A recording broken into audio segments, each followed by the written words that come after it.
102.5. You are listening to the mother of all talk shows, Alhaji and Alhaji. We are live on our affiliates across the country, including Sekpele FM 104.3 in Likpe, Radio Kwando 102.5 in Kwando. We are also live on Lukusi Radio 96.1 in Vego Lukwati. We are live on Shine FM 96.9 in Akachi. We are on 95.7 in Saboba. Of course, we are on GFM Radio in London and on the internet on radiogold905.com. Alternatively, you can use the TuneIn app to listen to us. And, well, this morning, I'll be joined by Kwesi Pratt Jr., who is the managing editor of the Inside newspaper, a regular panelist on this show. Honorable Samuel Kujeto Ablakwa, who is Member of Parliament for North Tongue and former Deputy Minister of Education. His Excellency Sam Piale, former Ghana's High Commissioner to India. Emmanuel Wilson is Director of Communications for the People's National Convention. They'll be joining me today, first of all, to talk about happenings in the education sector, especially the double track system, and of course, what has been happening this week and what has attracted attention is the challenges to the placement system. We hear that over 67,000 students were not placed, and well, they were supposed to resume next week, I believe. And so they are wondering how they will get to school and which track they are in. Don't forget, there are two tracks. There's an admission this September, and there's another one that begins from November because of a double track system that has been introduced by government as part of a free senior high school policy implementation. And also, we'll be talking about the president's trip to China and the fallout from it. We've heard of the possibility of a 50 billion century bond being issued, and we also know that some finality has been put to the 2 billion Sino-Hydro deal, and in fact that has been concretized during that visit. And so we'll be talking about that issue, and if we have time, we'll be taking some optional comments from our guests on the show today. And don't forget, the show is proudly brought to you by Apollonia City. And Apollonia City is giving big, and it's too good to be true. You can get rewarded with cars or loads of amazing home appliances when you buy a home or plot of land in the Apollonia Mega Dash promo. A 3-bedroom story at the Oxford gets you a brand new Suzuki Baleno from Silver Star Auto Limited. Any other home also gets you top-notch home appliances, but that's not all. You get loads of quality home appliances for simply buying a service plot in Apollonia City. There are no draws and no raffles. Exciting, isn't it? This promo is running from now to the end of September. Everyone wins in Apollonia City's Mega Dash promo. You can visit www.apollonia.com.gh/Mega Dash or call 0275 577 577 0275 577 577 for more details. You can also send an email to sales@apollonia.com.gh. Terms and conditions apply. The show is also sponsored by Innesfly, Kulun Ghana Limited, and TT Brothers. Well, let's start with the newspapers this morning and what are on the front pages of the newspapers that we've gotten our hands on. Is of course a Saturday. Majority of papers are not out today. And the first one is The Spectator. And on the front page is Pearl Elom Kudo, a fashion icon. There's a beautiful picture of her and her entire family. And there is also Marry Our Women, Stop Hit and Run. That's Esekuma Chief Advices Security Officers. And also Bernard Amankwa, gospel musicians should stop consulting juju men, and police officers riding without helmets to be sanctioned. On the front page of the Daily Guide, we have 6 swept away in Kumasi floods. Yamin attacks Betty. 2 Chinese arrested for stabbing worker. And of course, the sad news this morning, Justice VCRAC Crab is dead. And then Nana breaks silence on collapse bank. Well, the news of Justice VCRAC Crab's death happened yesterday. They are reporting on it this morning. On the front page of the Ghanaian Times, we have 6 perish in Kumasi floods. indigenous companies edge to acquire oil blocks. President honored in Rwanda for free senior high school. Justice VCRAC Crab dies at 95. And also floods in the northern region will affect planting for food and jobs. That's according to Salifu Said. And finally, we have the Daily Guide. And it says, flood waters claim 9 lives, 6 family members in Ashanti, 3 in Upper East regions. VCRAC Crab departs.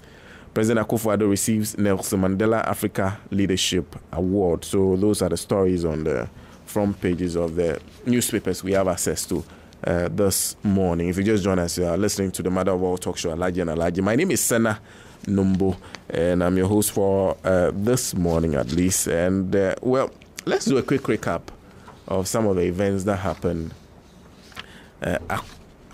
over the week, and start with the education sector. Now, a lot of parents were actually calling in to the station, and their biggest complaint has to do with posting and what happens to their children who have not been posted to senior high school. There are others who had been posted, but they said the schools that their children were posted to were not the schools that their children selected.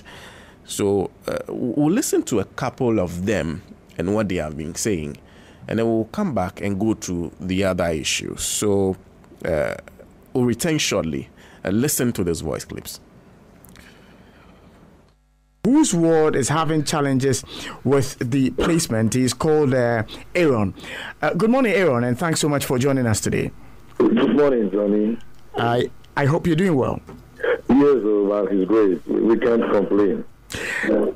Aaron, tell us what the situation is at the moment. Your ward got good grades. Your ward is expecting to have been placed, but has not been placed yet. Is that the situation?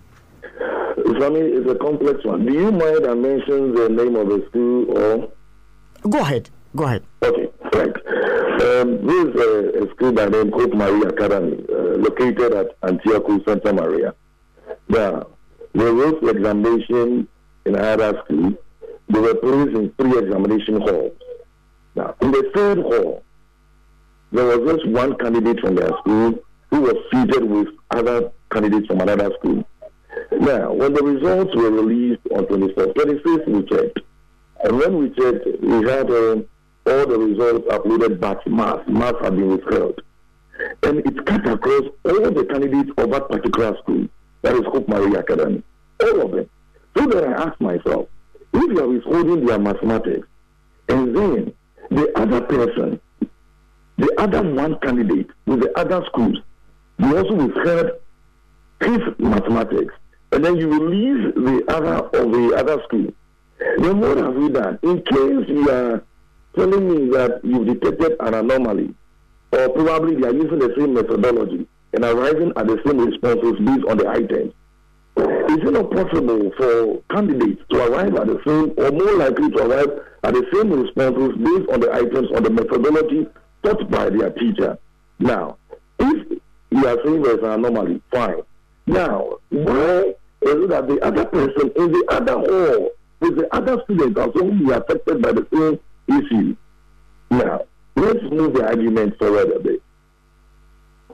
So all these were, when they were contacted, this is what we said at WAEC to the headmaster, that they are trying to investigate, and that we are more likely to remedy the situation before the placement is done. It was not done. When yesterday, the PT and the director of the school had to go to the district education office, and the district educational officer indicated to the PT executives and the directors that a company was contracted to mark the mathematics, and it's a company that has withheld the results. It's a company that has not released the results. So therefore, we asked a company was contracted to mark the result, the examinations. Yes, and the company has failed to release the mathematics results of the school of Hope Maria Academy. If it's a company, and the company has refused to do so, are there no legal reasons to seize the company for not releasing the children's results? Now, if you are saying it's a company. Let's put that argument aside and even move the argument further. Now, before you go on, Aaron, who told you that the company was withholding the release or withholding the results? The PTA executive and the director of the school went to the education office yesterday, met the director of district education at Sopo. Were you given the name of the company? No. You were not? No. Okay, proceed. No. Then you move on. If you have withheld the mathematics, and then you've been able to place candidates who had 9 in math and 8 in English in schools, and somebody has 2 or 1 in English, and you have withheld his mathematics, probably per assumption indicating that the person might have failed, then why don't you use the raw score to place the child or to place the candidate? Right. If you have to push that aside, and according to the minister, which we have heard time with that number, that DUC is supposed to be a placement exam and not a discriminatory exam. So where then do we stand?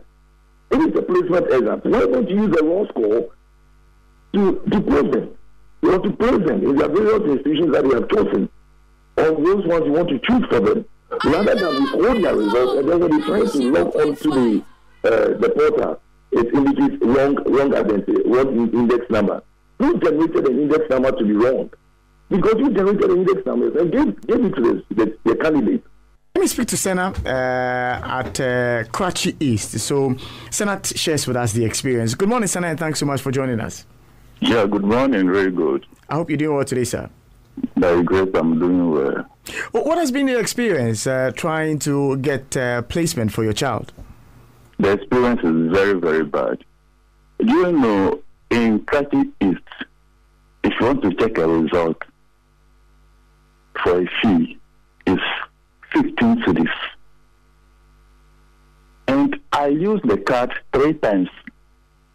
It expired. I bought another one, 30 cedis. Now, taking of the placements for schools, 10 cedis, not even the 6 cedis we are talking about. Up to now, I am not able to access the school for my son. Up to now, yet my son is supposed to report to school on 11 to do the 41 days. So when will my son go to school? Prepare, will he get the school, prepare and go and meet the 41 school before you realize the school term is over. Frustration all over. People have to travel now. River Oti is now overflowing its bank, its tribute. People have to cross 2 rivers before they reach them before they have access. As for the MTN, the short code, all over there is no network. The network is bad. You have to travel cross river 2 times before you get to town. Before you check, if you come, you are not successful. You have to go home. It's the disappointment. You know, me, I will least expected this because this is the year that the students finished writing exams before they selected their schools. In those days, you select the school, you choose your school before you write exams. This is what happens is that students finish writing their BEC before they selected the school. After that, GS came out with a code that they should use to confirm their placement so that they will not face this challenge. And we did that, even with a fee. This is the outcome of their preparation towards the school, the double track. The villages here, I'm also a teacher. If the student misses a car, which is a market day on Monday, the first car, that means the child is no longer coming to school. It's the next week before the child will go to school. Hello, am I on air? I'm with you. If you miss the first car on market day, the villages, that is Monday, the next week before you come, meaning the child cannot report to school on that 11th.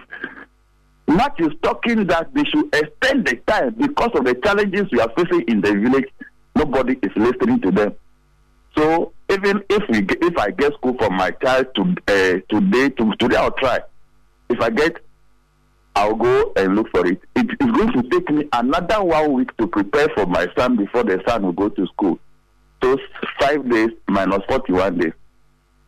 Are you getting my frustration?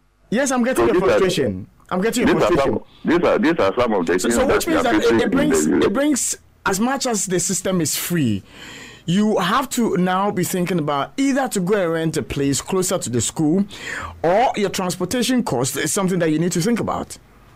Master, let me tell you, a school in the Krati City, Yabram, about 7 kilometers away from Dambai, the village in which the new school is based, there's no accommodation.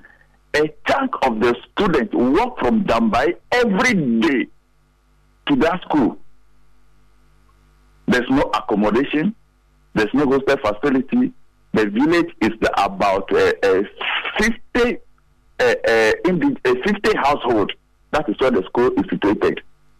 If your child is placed there, frustration all over. You have to buy a bicycle. You have to do this. You have to do that. Even in Dambai itself, accommodation for autistic tech is an issue. You have to get and look for a place, private accommodation, which is very expensive for your child to get. What about if your child didn't get that one and is outside the region? This is where I am today. If my ward is placed outside the district, how am I going to prepare for my ward to go there? If GS is aware that there are some schools that have a vacancy, for others, those who want to go should go. Why is it that they are not able to locate those vacancies and put? Let me speak to Franklin. Franklin has also joined us, and he will tell us his story. Good morning, Franklin, and thank you very much for joining us. Good morning. How are you? We are good, Franklin. And you? By God's grace. Franklin, what's your peculiar situation? In fact, I will say all the 5 schools that I chose for my daughter, none of them were given to us. And we were given a school, even though we didn't get Accra reading, but in fact, that was not our choice. My worry is that we were asked to choose a school for our what? If you know that is not going to work, why worry us to choose a school? Instead of you knowing that you are not going to give it to us, then you should have go ahead to choose the school that you want for our children. Now I'm going up and down because the distance is a problem.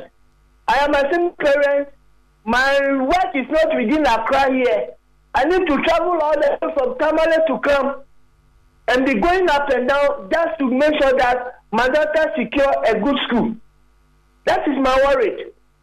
2, the portal that they were saying we should dial that star 170 hash and others. 3 consecutive times I've done that. My 15 cedis is gone. Aside the car that I bought for checking all these things, it's a big problem. Now, you know, this issue about your child not being placed in the school that your child chose. Issues about the grades your child got also comes to play. I don't want you to mention the grades of your child on air, but per your own analysis, fairly, do you think the grades your child got qualified your child to get the schools that she chose? Yes. The grades she got could have placed her in her first choice. The first choice was not given to us. We were given a school that they give us, that is the second choice. So your child got the second choice then? Yes. Then it means that your child was placed in the school of your choice, if not for the first one. But I don't have problem, but my worry is that if you know you are not going to give me the school that I choose for my child, then why worry that to select school for our child or our children? That is my worry. Okay, so... Well, so you had some parents speaking to us earlier in the week. They were speaking on the Gold Power Drive to Samuel Ishon. If you just joined us, you're listening to the mother of all talk shows, Alhaji and Alhaji. And, well, an educationist, executive director of Dream Alive Foundation, Daniel Osabuti, has been sharing his thoughts on those issues that the parents were raising. Let me speak to you, Mr. Daniel Osabuti. He's the executive director of Dream Alive Foundation, and find out from him what do you make of the conversation we've been having so far this morning. Mr. Osabuti, good morning, and thank you very much for joining us. Hello. Mr. Osabuti, good morning. Good morning, Sammy. Good morning to all of you in the studio, and good morning to your listeners. We hope you're doing well today, sir. Oh, I'm doing good by the grace of God. And you too? By God's grace, we're doing well. Thank you for asking, sir. So, Mr. Sabote, what do you make of all that has been transpiring when it comes to the free SHS, the double track system that has been introduced, the problems parents are facing when it comes to even their placement, and the fact that we are told that 67,000 of them have not been placed? Yeah, Sammy, thank you very much, and good morning once again to all listeners of Radio Gold. It's a worrying situation. I have gone through a presentation made by the Minister of Education in connection with this double track, but they were trying to compare going into infrastructure development and then adapting this double track, and they realized that economically viable to rather opt for the double track. Now, but I mean, what is happening is not too good, because one, if you look at the time when we heard of the rolling out of the double track system, and the fact that we even have people who, as of now, have not yet understood the whole concept of the double track system. All that we know is that one group will be at home, another group will be in school. Now, as to how those who will be at home will be kept busy, I just read that they all go through registration and some learning materials will be given to the is it a yellow group or the whatever? Yeah, the yellow group. The gold one, so that they'll be home and be reading the materials. So I'm like, is it a sandwich program or is it a distance thing that we have adapted? So I mean, it is very, very worrying. You know, I would have preferred that with the semester system, I've been saying it and I've not changed my mind on that, that with this semester system, if we are able to really come out with a very good timetable, well-planned timetable, we wouldn't need anything like a double track. Because, one, look at the intake. In fact, if you have time, I'll go through some few statistics of what I have from the presentation from the education minister. If you look at the intake over the years, this year I don't think that we are getting an astronomical increase in the in numbers, even though they did indicate that we'll be increasing the number by about 180,000, but that is not factual. It is not really true. You know, they gave additional costs due to increase in enrollment, 6-unit class room blocks, student furniture, the monodecks, teachers' furniture, table, dormitories, beds, teachers, and then they had a grand total of about 1,338,083.639. Then they even said, look, if we decide to engage in this kind of project, it is not likely that we'll finish for students to be enrolled. So rather, let's adapt this double track system.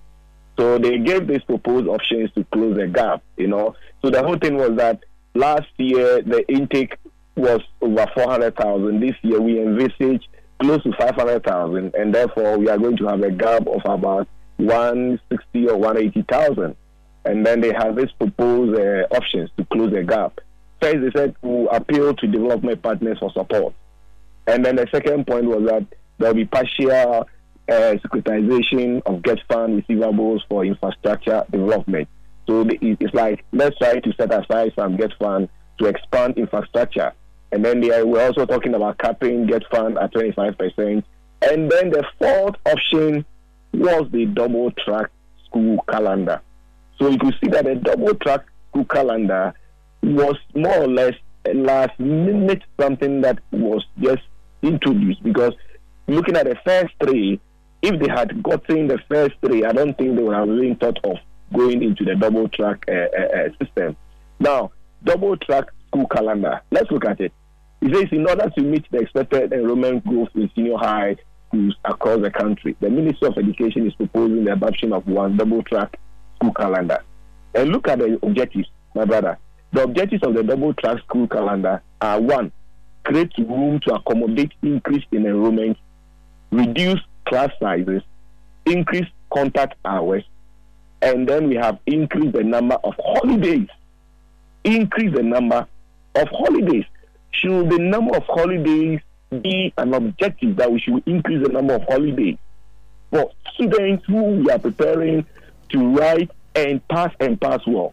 So what is a double track? I'm reading what I have here. What is a double track calendar? It says that a double track calendar is an intervention that allows schools to accommodate more students within the same facility and is often motivated by its potential to improve overcrowding as well as to save costs relative to new school construction in the short term. Okay, so Sammy, you could see clearly that the whole idea behind this double track is to reduce cost, because the 3SHS has really brought about huge expenditure on government. And they try to give examples like Australia running double track, Costa Rica, Japan, United States, over 3,000 schools in the United States are running the double track. But if you look specifically at Minnesota, there is a system that they have there that is a double track, the multi-track or whatever. And I took time to really research. And if you look at the findings from that particular Minnesota double track system that they run, it reduced quality. So our problem is, how do we run this double track and still not even maintaining but improving on quality? Because if you look at the concept, it is more or less to reduce cost, and we are not aiming at what, rather increasing quality. So that is where I have the problem. And then look at the sample school capacity that they gave. That if you have a school of about 1,000 students, okay, and they are spending 75 days, right? First semester, they'll be there. And then you have second semester, you also are going to have about 1,000 students there. And first semester, we have 40 days for the double track. Meanwhile, the old one, they'll be having about 75 days. So in effect, the double track is going to reduce the number of days that our students will be in school. Yet, we are being told that it is going to increase the contact hours. Now, how will the contact hours be increased? I mean, the only way by which the contact hours is going to increase is that this time around, because of the double track, instead of students reporting from, let's say, 7:30 to about 2:30, now it is going to be, from 8 to about 3:30. Now it's going to be from 7:30 to about 4:30. So it means that we are going to stretch them beyond the elastic limit. And believe you me, the brain also has a limit. Okay? You cannot say that because we are reducing the number of days that students will be in school, the contact hours should also increase. Are we not looking at their health? Are we not looking at the capacity to absorb whatever will be taught in school? And if you get to the tertiary institutions, you and I know that we run the semester system. Mm-hmm. So I've been saying that if we plan our timetable very well, because where I am currently, we have over 13,000, right? How do we do it? We have planned the timetable in such a way that Monday, Tuesday, Wednesday, we have about first and second years in class on level 100 and level 200 having lectures. And then well, so you heard Daniel Osabute, who is Executive Director of Dream Alive Foundation. Now, that is just a recap of the discussion surrounding the placement of new senior high school students and the difficulties some parents were facing. And that's the first topic we'll be discussing on the Alhaji and Alhaji show today. Don't forget, we are live on Facebook on PAP MCGH. PAP MCGH. My name is Senna Nombo, and later on I'll be joined in the studio by Mr. Kwesi Pratt Jr., who is managing editor of the Inside newspaper, Samuel Okujeto Blackwell, who is former Deputy Minister of Education, His Excellency Sam Piale, former former Ghana's High Commissioner to India, Emmanuel Wilson, is Director of Communications for the People's National Convention. Before we give you a recap of, we lay the foundation for our second topic. Don't forget the program is brought to you by Apollonia, Ines Fly, Kulun Ghana Limited, and TT Brothers. And Ines, bed bugs are dangerous pests that cause sleeplessness, tiredness, body rashes, anemia due to blood loss, and general discomfort to humans. Unfortunately, they are so difficult to get rid of. They spread in mattresses, pillows, bags, lockers, clothes, and even in hidden places. They must be dealt with. Choose the Innisfly bed bag solution to get rid of the bed bugs easily. The Innisfly bed bag solution exterminates bed bugs, dealing with minor and major infestations, effective for up to 6 weeks, and is safe for humans. Spray the bed bugs out today with the Innisfly bed bag solution. Innisfly recommends through treatment with a 10-liter ready-to-use EM house solution for institutions and households with high infestation.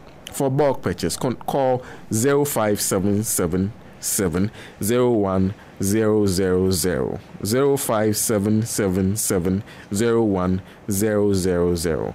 Innisfly Beautiful Protection. They are one of the sponsors of the program. But before we move on from the Free Senior High School, challenges relating to the implementation of Free Senior High School. Well, President Akufo-Addo, the newspapers are reporting this morning that President Akufo-Addo was honored yesterday in Kigali, Rwanda, by the African Leadership University on the implementation of a free senior high school. Let me read to you the citation that was contained in what was presented to him. And it says that in recognition of his extraordinary commitment to education by implementing free universal education in Ghana, Africa Leadership University recognized the President of the Republic of Ghana, His Excellency Nana Addo Dankwa Akufo-Addo, for his exemplary leadership. And I quote, "Education is the most powerful weapon for which you can use to change the world." And that's Nelson Mandela. The award was presented on the 6th of September 2018 in Kigali, Rwanda. And so that perhaps ends the discussion. But let's move on to another issue, because the other issue that came up had to do with the president's trip to China, and of course the 50 billion century bond that we heard about. Well, a couple of people have been speaking to us about this issue. Isaac Adongo is one of them. Let's listen to what he said about it. We're still staying on the matter of the intention to secure $50 billion through a bond, which is gotten all financial experts and economists talking in this country, with most of them disagreeing with that 100-year bond which we are going to go for. How would that inure to our benefit as a nation? Many kicking against it, but the government communicators believe that's the path we must go. What's your position on that? I'd like to hear. Send it to me on 0233-995-905. I have not welcomed you to the show this morning, Koku Peter, so stay on until I say good morning to you before you can say anything. But let me speak to the Member of Parliament for Bolgatanga Central, and he's a member of the Finance Committee in Parliament, and pick his views on the $50 billion century loan, which the government is intending to go for. Good morning, Honorable Isaac Adongo, and thank you very much for joining us this morning on the show. Yeah, good morning to you and your team, and to your listeners, and to my constituents in Bolgatanga Central constituency.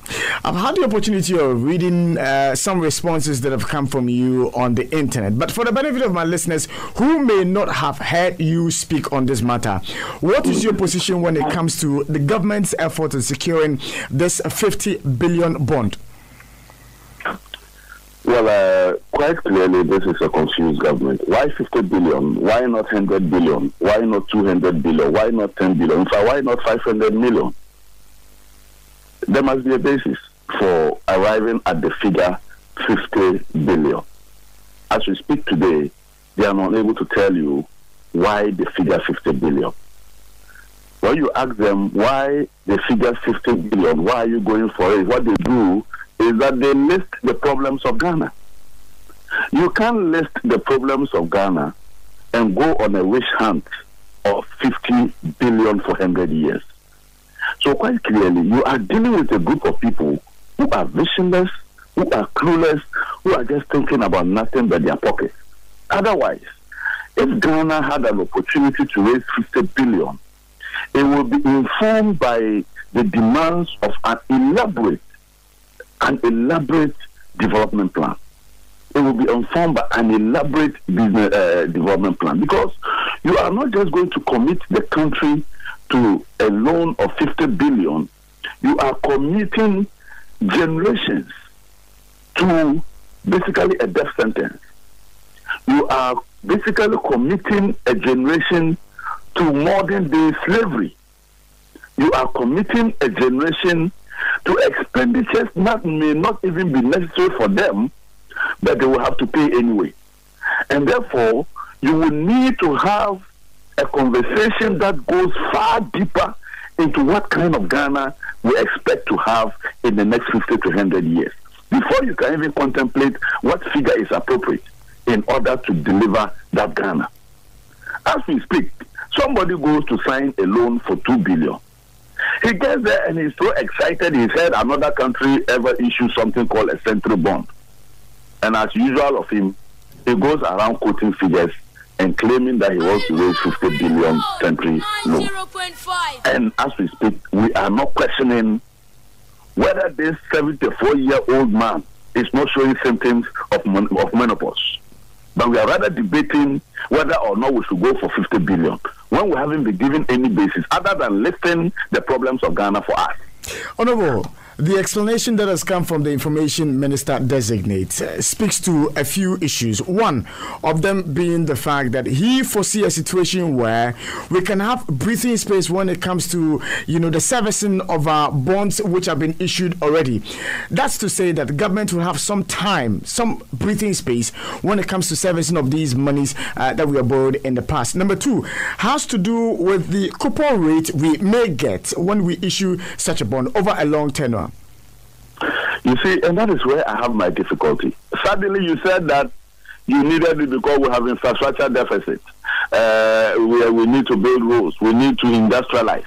When they begin to ask you to tell us what concrete work you have done in determining that we need so much to do this, then you suddenly begin to talk about Ghana's existing public debt. Was that the conversation? This issue of Ghana's public debt is an afterthought. When they came, they have embarked on what they call reprofiling. And as a matter of fact, all the monies that they borrowed in 2017, only 4.2 billion went into reprofiling. I discussed that on your platform. So reprofiling was just a conduit or an excuse to borrow a lot of money and yet not use the money to develop the country. And we don't know where the monies are. So now that they are having an afterthought, so if Ghana wants to reprofile our debt, we don't think that Ghana is capable of paying our debt in 20, 30 years. But we think that we, as current generation of Ghanaian leaders, must saddle our children of 100 years to pay a debt of ours. And that we are not willing to do the difficult things in order to clear it in our time. How can that be a vision leader? Now, interest rate. How do you determine an appropriate interest rate for a 100-year coupon? How do you determine an appropriate? We are struggling to even determine an appropriate rate for 10-year, 15-year, 20-year bonds. And often, even the last one that they did, I was on the floor of Parliament and I told them they had overpriced that bond. Just a 10-year, 30-year bond, they went and overpriced it by close to 4%. And you are talking about 100 years. Show me which economic model exists that is able to determine an appropriate coupon rate other than guesswork for the next 100 years. Honorable, you raised the issue about the future generation having to be saddled with such a huge amount to pay. Would it not also make sense that if this amount of money is invested into the economy, hospitals are built, roads are built, schools are built, all these will inure to the benefit of these future generations that you speak about, and therefore, if they are well equipped in terms of their growing up, they will be better resourced to pay the amount of money we are talking about today? again, a clear sense of lack of vision, clear lack of understanding of where the world is going. Who says that our children will need these facilities in any way? Who says that in future our children will work in factories?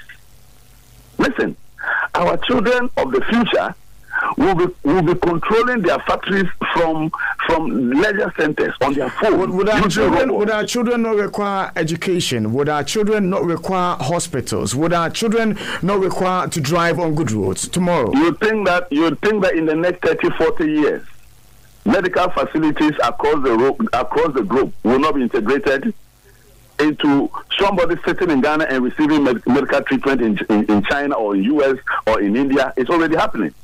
So I am saying that 100 years is longer a period for you to commit today, because the world is changing very fast. Who says that the roads we are building today, in the next 50 years, our children will be running on those roads? Do you know that there is technology today that is coming up which will provide vehicles that are not on the road but are flying like aeroplanes? Do you know that? Do you recall that in 1996, almost 22 years ago, the main focus of Ghana's telephony was fixed lines? You recall that? We have fixed lines. To the extent that when the first mobile phone came, which was as big as a yam, the then footballer, Tony Yeboah, was outside there and saying that Mijina Bontina make a say. That was the advert. You recall? Yeah. What was he telling us? That there has been some new extraordinary change in telephony, that now he doesn't need to be sitting in the house and be waiting for a call, and that he can speak everywhere he goes. Today we are not only saying we're Regina Bontina, but Regina Bontina is a video.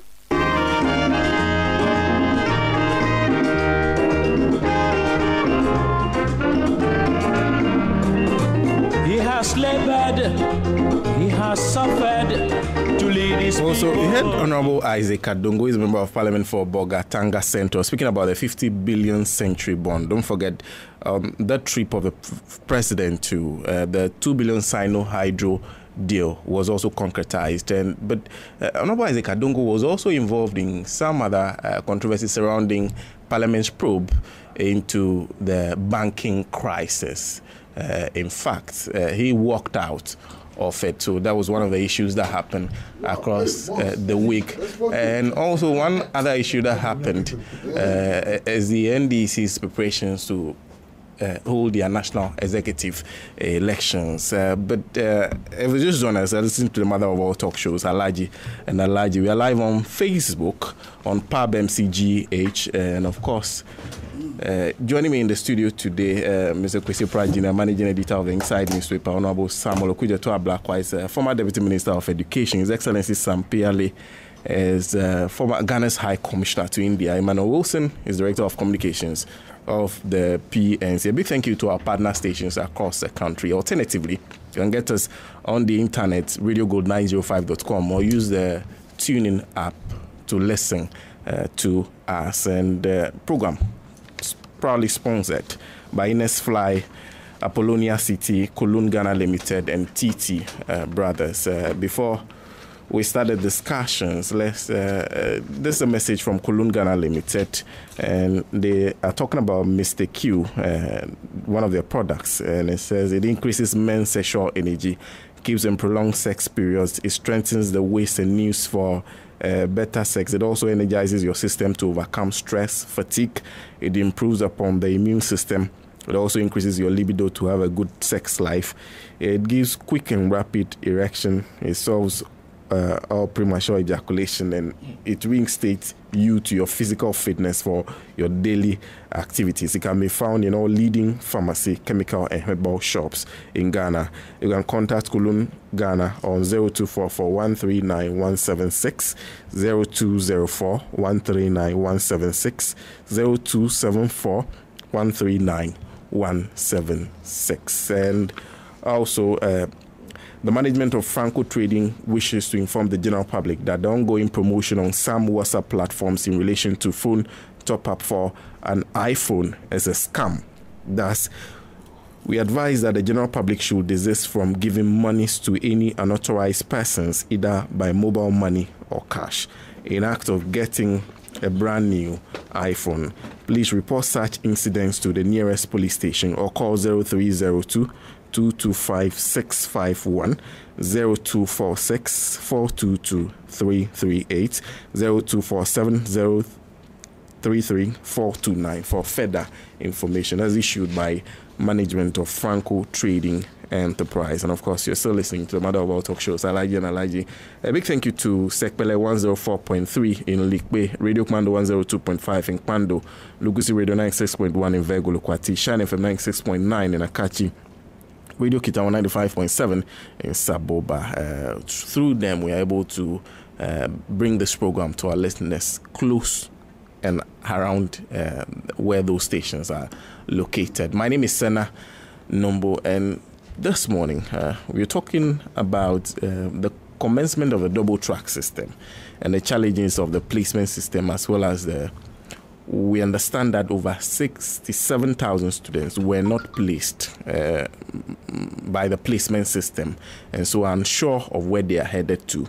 And that's our first topic. And then we'll talk about fallouts from President Akufo-Addo's trip to China and consideration of a 50 billion century bond vis-a-vis the 2 billion Sino-Hydro deal, among other concerns that have been raised. And like I said, we are joined in the studio this morning by Mr. Kwesi Prajina, managing editor of the Inside newspaper. His Excellency Sam Piale is already seated. We'll also have Honorable Samuel Kujoto Ablakwa, former Deputy Minister of Education, and Emmanuel Wilson, Director of Communications of the People's National Convention, in the studio to discuss these issues. My name is Senna Nombo, and well, let's kick off the discussion.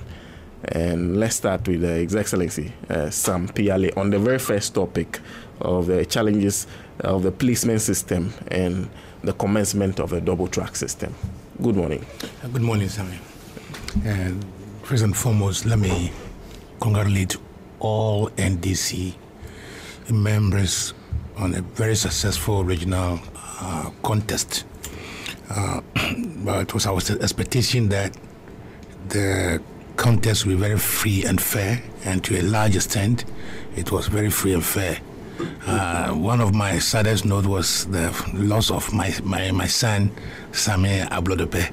I was hurt that evening so much. I was so sad that evening, but I know Sami will take it strongly and then continue to do what he knows best, that is supporting the party.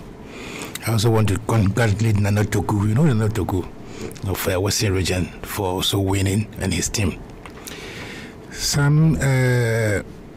The issue we are discussing is not about some vehicles for repairs. It is not about some cows that we want to count. It is not about some unnecessary things. We are talking about education of our children. And if all parents are listening to me, we should come to the conclusion that we have a problem on our hand as parents. We have a problem on our hands because the process of educating our children is becoming so clumsy, so uncertain, that you have no idea what will happen to your children. You remember when the NDC 1 came, education was 3 years. Kufuor brought it to 4 years. And then again NDC came, it is 3 years. In all these political changes that comes, it is the parent and especially the child who is in the center of this matter. But as to whether as a government or governments we take into consideration the future of the children, the stake in which the stake the children have as a constitutional right. Sam, you know that education is a right, it's not a privilege. And anytime since our days, when you go and write your common entrance exams, whatever exams, they give you a form to complete. And in the form, they say your first choice, second choice. So that even this privilege or this right, you have a choice of exercising what you want. You see, that's why they give you the form. I have a right to education. And if you extend the argument, the question is, am I just entitled to education or quality education? All the parents trotting around this country looking for schools for their children, are they just looking for schools, or they are just looking for good schools? So it means that everybody wants good education for his or her ward. If you go to schools like Infanspim, Adisaldal, the Andal schools, you see that there's always pressure on the school for admission. People would want to travel from Accra, Kumasi, whatever, to Cape Coast, just because they want to access quality education. So quality education is fundamental, undisputable. Every parent wants quality education for his ward. So, for example, if a child chose Infanspim and then had another school, you see that when you are sending the child to school, he's not too happy because he didn't get his first choice. So my point is that education is a constitutional right for our children. It's a human right issue. And even in exercising that human right or constitutional right, people have choices. So it is not anybody's business. It is no government's business, to force an education system on us, which is not acceptable. This is a point every succeeding government must understand, that if for all this while people have taken whatever we give them as politicians, there will be a time where the students will say, no, we are the stake, we have the major stake in this. Because as at now, we have some students in our universities who did 3 years SSS, and others who did 4 years. Meanwhile, what is the quality of their certificates? Are they the same? As we force poor children into what we think is right for them, because we want to, let's say, do something that will be remembered with that, we introduce the system. Our children, the children of politicians, are not in those schools. Are you following what I'm saying? Take a census of the schools, the endowed schools, the GIS, the ACOSO, and look at the number, the parents whose children are there. Go to scholarship secretariat and go and find out whose children are getting government scholarship to go outside and study. The same senior high school that we are forcing on children. This is not fair. This is not fair at all. And it is time governments realize that education is not a political privilege. Education is not a political privilege. Education is the right of the children to be given that exposure, transfer of knowledge, transfer of customs, transfer of everything that the child needs to grow. The second point that we as policymakers should understand, that education is not an event. It's a process. And since the introduction of formal education in this part of the world, those policies have always carried aims and objectives. You understand what I'm saying? So, for example, the missionaries and the traders that first touched base in Ghana, a Gold Coast, decided that they wanted, some enlightened church members, okay, who understood their language so that they can propagate the gospel to them. And that's why we have the Basel Mission, now called Presbyterian, establishing about 47 schools in Ghana. Then the Methodists took the challenge and said, okay, we also want to propagate the gospel from England. The Basel Mission were from Sweden or somewhere. But the Methodists from England said, okay, so within this page, Methodists established about 84 secondary schools, Wesley Girls, Infanspim, So that was the purpose, propagate the gospel. But the business people from the Basel Mission also wanted to introduce business, so that they can sell raw materials from enlightened people. There's this funny joke that when they say we should pray, they say close your eyes, and they will close our eyes because they don't want us to see what they are doing when we have closed our eyes. You understand? That is a funny way of it. But principally what I'm saying is that education was introduced for a purpose. Are you following what I'm saying? Now, in every country that is poised to develop, you want to see education as a process by which you take children from primary school and nurture them on from kindergarten to the primary school, to the junior, or what you call the primary school. From the primary school, you go to middle school, and then from middle school, they go to secondary school, and from secondary school, they go to university, and that is not the end of it. After the process of education, they have to enter the world of job. Because education on its own is useless if it doesn't got an end result. I follow what I'm saying? Because no parent will want to educate his child all because he wants to just read and write. So in Germany, for instance, they lay emphasis on what they want to achieve in education. Kwame Nkrumah, for example, said that I want to Africanize my education system because we have followed the British system all this while. So I want to Africanize my education system. So he introduced African studies. Now we have the University of Ghana, Department of African Studies. And then throughout our curriculum, you could see that they had introduced African studies. You understand? History, culture, and the rest of them. Because that is what Kwame Nkrumah wanted to achieve. He also wanted to educate some people who could take over from the British when they go away. So that was the essence of the education. How many years down the line, we are still on the same precepts? Even when Kwame Nkrumah had decided that no, this country must industrialize, and it can industrialize through science and technology, and therefore has established a whole university for science and technology at Kumasi. Today, go to tech. They are doing every course from archaeology to drama at tech. I'm not downgrading those subjects, but was that a purpose for that school, that university? Then you go to Cape Coast, you will see that they have the University of Cape Coast for education, and then with the general administration with that Legon. He had a reason and purpose for the educational system that he established.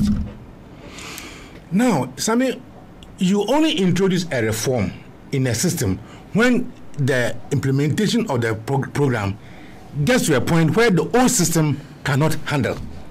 Is what I'm talking about.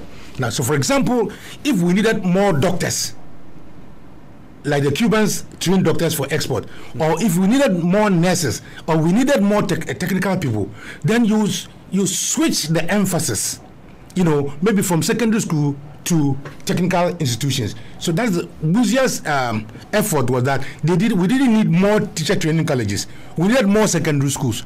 So in 1969, he closed down many of the teacher training colleges. Buzia, and established Bogosu was one of the best teacher training colleges we have. Today it's a shame. It's a far cry from what it used to be because it's now Bogosu Senior High School. St. Augustine used to be one of the best training colleges. So Kwame Nkrumah used education for the purposes of developing this country, and that we have research institutions that will then link, what products have to be researched for industrialization. So if you go to Bonsu and all those places, you have the research institutions. Today, we said something was wrong with our education. So under PNDC, we said reform. We were looking at the duration of education instead of the quality or the products we wanted to turn out. So for example, we're doing the 6334, which is 6 years primary, 3 years at the junior high school, 3 years at the senior high school, then you went on. Was that all we wanted to achieve? To reduce the number of years. When the factories are not there and ready to absorb the student. When we didn't have any option, to, as it were, generate employment or make our student useful. So you see, if the president says, I want to educate everybody for what? To come and sell dog cheese? To come and sell dog cheese on the street? Is that what we want for our children? When the NPP was campaigning for in the 2016 election, even before then, His Excellency S.A. Akufo-Addo had made it his clarion call. Ask him any question, he'll say free education. Any question, it was free education. And you remember when he went and met the BBC reporter, they asked him, Mr. President, you have all such lofty ideas about free education, and then, so what is the cause of it? True, by revelation, it has come out that the man did not even know the cost of that program he was coming about. And as at today that I'm speaking to you, Sammy, no program, no policy document has been developed on the senior high school reviews. What are we doing? Why are we doing this to our children?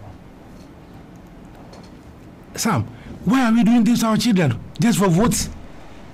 I was thinking that this was a good policy program, and therefore, if even there were challenges, all of us should come on board and find solutions. And that is what former President Mahama suggested, and then he was insulted.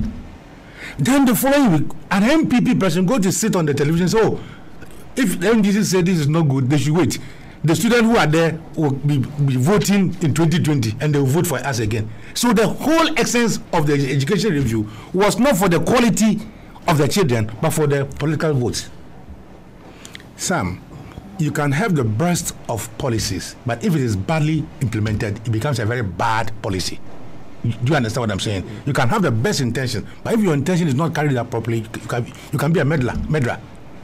Now, you start an education system, and when you were starting this education system, you knew the number of secondary schools or senior high schools in this country, and you know their capacity of how many children they can take on. This did not occur to President Akufo-Addo at all. For him, announcing the program was just enough. There's going to be free senior high school, and if you drove through Nema and saw his house, the paint on the house was free education is coming. Now free senior high school is here. Was it really free? Sam, was the education really free? Was it for every Ghanaian as it is enshrined in their own manifesto? Is the free education for all the Ghanaian children that you are talking about? What is happening now is this. We have a policy by which the master himself is here. We have a policy by which everybody is being taxed. Are you following what I'm saying? Everybody is being taxed. And everybody is being taxed to subsidize education. And in this subsidy, who are the beneficiaries? Is it Sam Pijele who has been able to take care of his children as in Benedict and now going to Infantsipim, or to the man at Tamale or some other place who is struggling to put his yams together to go to Infantsipim, and he doesn't pay fees and I don't pay fees either? Is that the best system we can have for our children? And have you taken note of the effect of the congestion that has taken place in the schools? If this government is serious, there should have been a social research into this program, and they would have known that the meningitis that occurred in Kumasi Academy that killed some of the students was as a result of the congestion in our secondary schools. Have we still expanded? If you like, go to your hometown and look at your GSS. Even the master's bungalows, dining halls, and everything have been converted into senior high school accommodation. Is this what we are looking for, children? Coming to this senior high school, the recent ones, I think one of the objectives was that they want to admit anybody who qualifies. Sam, what has happened to the 67,000 people, students, that cannot be placed? 67,000 can fill the class post stadium twice. And these are children who you have promised to give free education to, who have not been placed anywhere. So what are they going to do? Is this system very good for them or for this country? I want to advise the president that education is not a political game. Education is a right of the children. You are going to introduce a program to change education so drastically. Today's date is what? Sam, today's date is 8, I'm supposed. On the 11th, the program is starting. On the 11th, program is starting. Many parents, even those who have been placed, cannot have internet access to look at what schools their children have had. They can't access it. Teachers are not prepared because the teachers were not involved. Yesterday, I was listening to the PRO of the Ghana Education Service. Madam, please, I beg you, when you are talking about teachers, show them some respect. You just cannot say that, oh, our employees cannot determine what we should do. The NAGRAT and the NAT are not just mere employees, they are stakeholders. So when you are talking about them and their interests, please do show them some respect. What is NAGRAT saying? What is NAT saying? They're saying that, look, we are not against your whatever you want to do, but give us time. Give parents time to prepare. Give parents time to prepare. Sam, you know that when these children were vacating, they had to spend about 3 or 4 weeks in school going to do reselection of schools. They have stayed home, their results came late, and then within a week, they're going back to school. What is the psychological trauma we are putting these children? In conclusion, Mr. Samir, I want to say that there are some churches, religious bodies, who are itching to take over the schools, back their schools. But I don't think that is the solution. I think what the solution is that the government should take the Mahama route, which is create the infrastructure. Very good human beings can infrastructure. Human beings can occupy comfortably, and then progressively send the student there. After all, what is the rush? Why the rush? Are we building factories for them to employ them? I agree with those who say that we should even go back to the Form 5-year secondary school, the Cambridge system. Because if you go to Akosombo International now, if you go to GIS, they are running this parallel system for the rich people's children. So why don't make that one also an open option for all of us? Ghana's education reform is introducing too many crises, and the children are the victims. Mr. President, what your parent did not do to you, don't do it to modern day student. Thank you.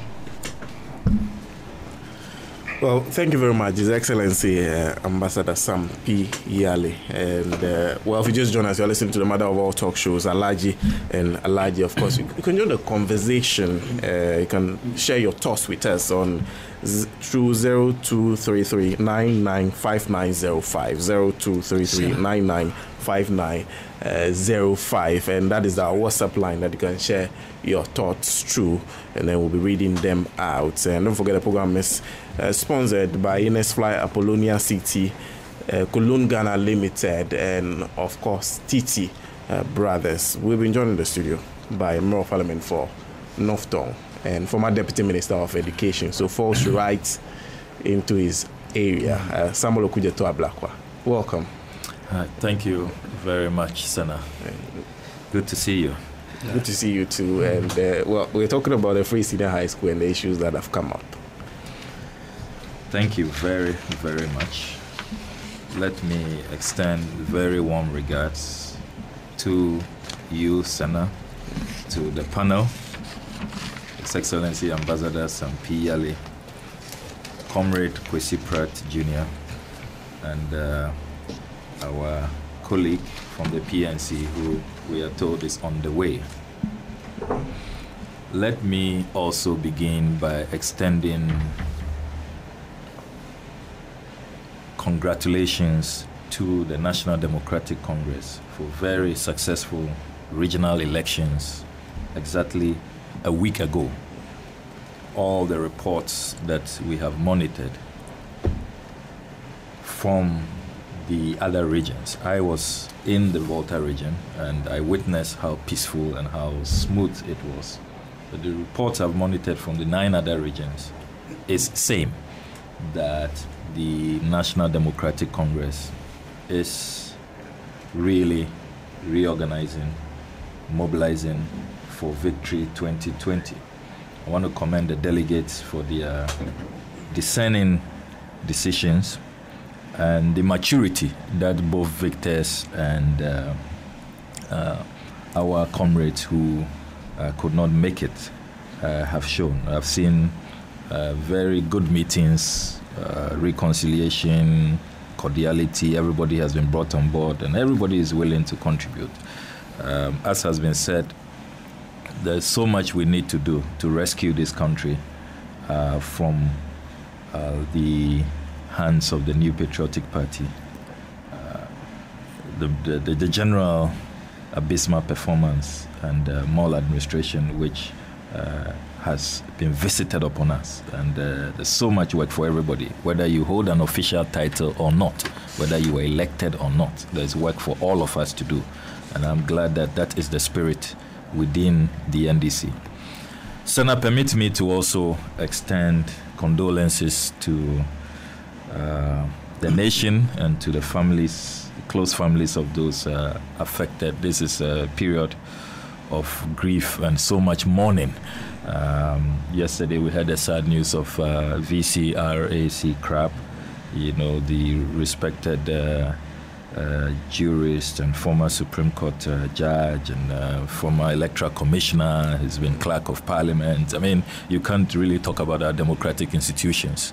You can't talk about legislative drafting, all the bills that become acts and all of that, the institutions that we have built over the years without celebrating VCRAC Crab. So condolences to his family, to the legal fraternity, the Attorney General's Department, to the judiciary, to Parliament, and to all the other institutions, including other countries that he has helped, draft their constitutions and establish, constitutional democracy in those countries, from Zambia to Gambia to South Africa to India, name them. He's quite a very illustrious man.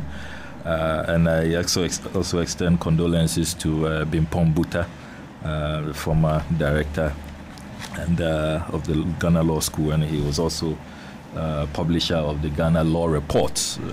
I remember I once met him. He gave me an autographed copy when I was NUC's president. Same as go to His Excellency Bebaku Mensah, who lost his wife this week. Same as also go to the families of Professor Tukwe Okai and Kofi Annan, preparing for the funerals next week. So it's a time of a lot of mourning. Anefi Mensah, former Ashanti Regional Minister, and a whole host of others. We are with them, praying with their families, and we wish all of them strength and resilience. And we hope that the good Lord will be with them, and we shall all do our best to join them to lay their beloved family members to rest. Now, Sana, we are discussing what has been christened a double-track system, which takes off this academic year.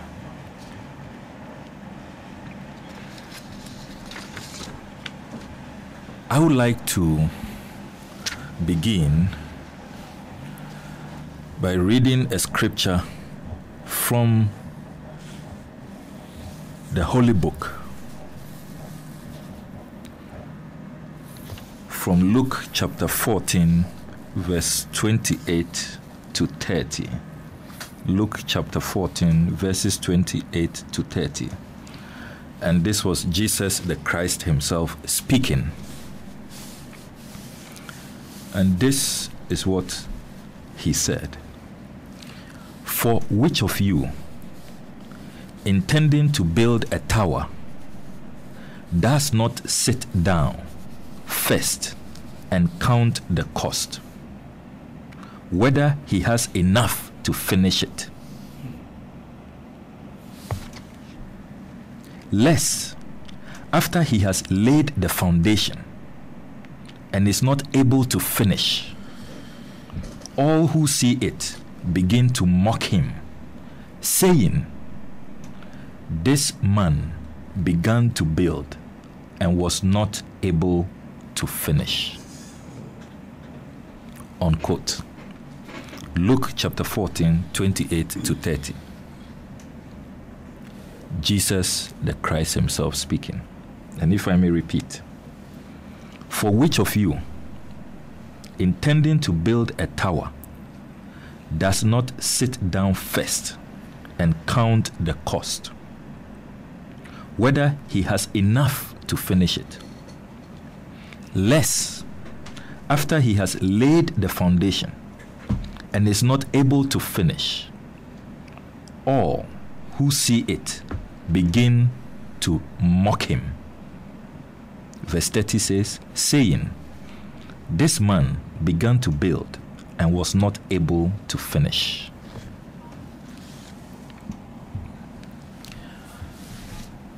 Sana, what we are grappling with is very well encapsulated by this admonition of Jesus Christ.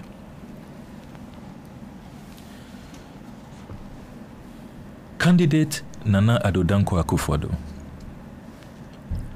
has been talking about the implementation of free senior high school since he decided to run for president.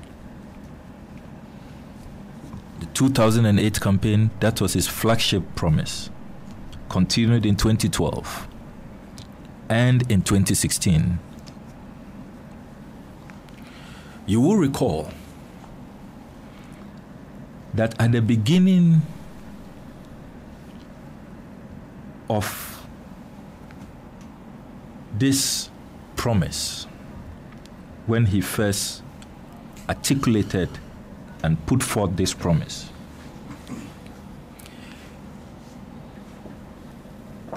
he appeared on the BBC Hard Talk program, where he was put to strict proof to further elucidate on this program and to provide details. As we do know, the BBC Hard Talk program is not a program that you appear on unprepared and you will not be exposed. The host, Stephen Saka, as I recall, asked him the cost of this free SHS program. That is where all of us began to see that this was just a political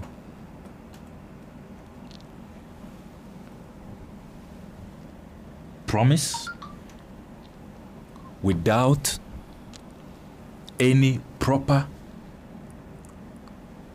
planning, without counting the cost, and as Jesus Christ said, wanting to build a tower without knowing how it will cost, without knowing what goes into it.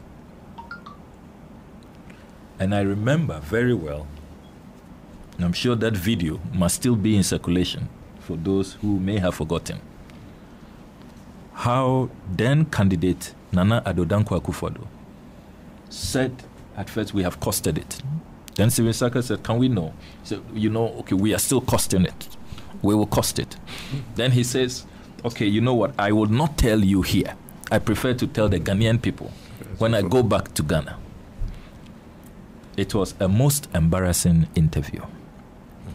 Perhaps it should have dawned on us then that candidate Nana Addo Dankwa's approach towards implementing the free senior high school program is not a feasible approach, and indeed is an approach that would not be workable and would rather destroy secondary education. Interestingly, fast forward many years down the line, perhaps because he remained so consistent and kept drumming it, Ghanaians thought that he should be given the opportunity. That perhaps he has a master plan, he has a blueprint, which we are all still asking for. And you know that my former boss, Professor Nana Jenopoko Ajiman, has consistently asked for a copy of the blueprint, a copy of the program. Where is the policy document so that we can all follow and support you and know exactly how you intend to roll out this program? Now, as I was saying, many years down the line, a year after implementing free SHS, the finance minister of Ghana, the Honorable Ken Ofori-Atta, had this to say on a City TV Point of View program hosted by Bernard Avler only a few weeks ago. And I quote, "On the issue of free education, it may be that there has to be changes about the way we are administering it. I can't take my child to Achimota School or Odogono and leave him or her there and don't pay anything when I can pay for 10 people. I think we need to have the data and begin to discriminate on the free SHS and allow those who can afford to pay. I think it is time to open up about the policy and take on board suggestions on how to improve it," unquote. This is the finance minister who releases funds for this program. And this is clearly a confession, an admission that all is not well with the implementation of this program. And that is why, Senna, a shift system has now been imposed on us.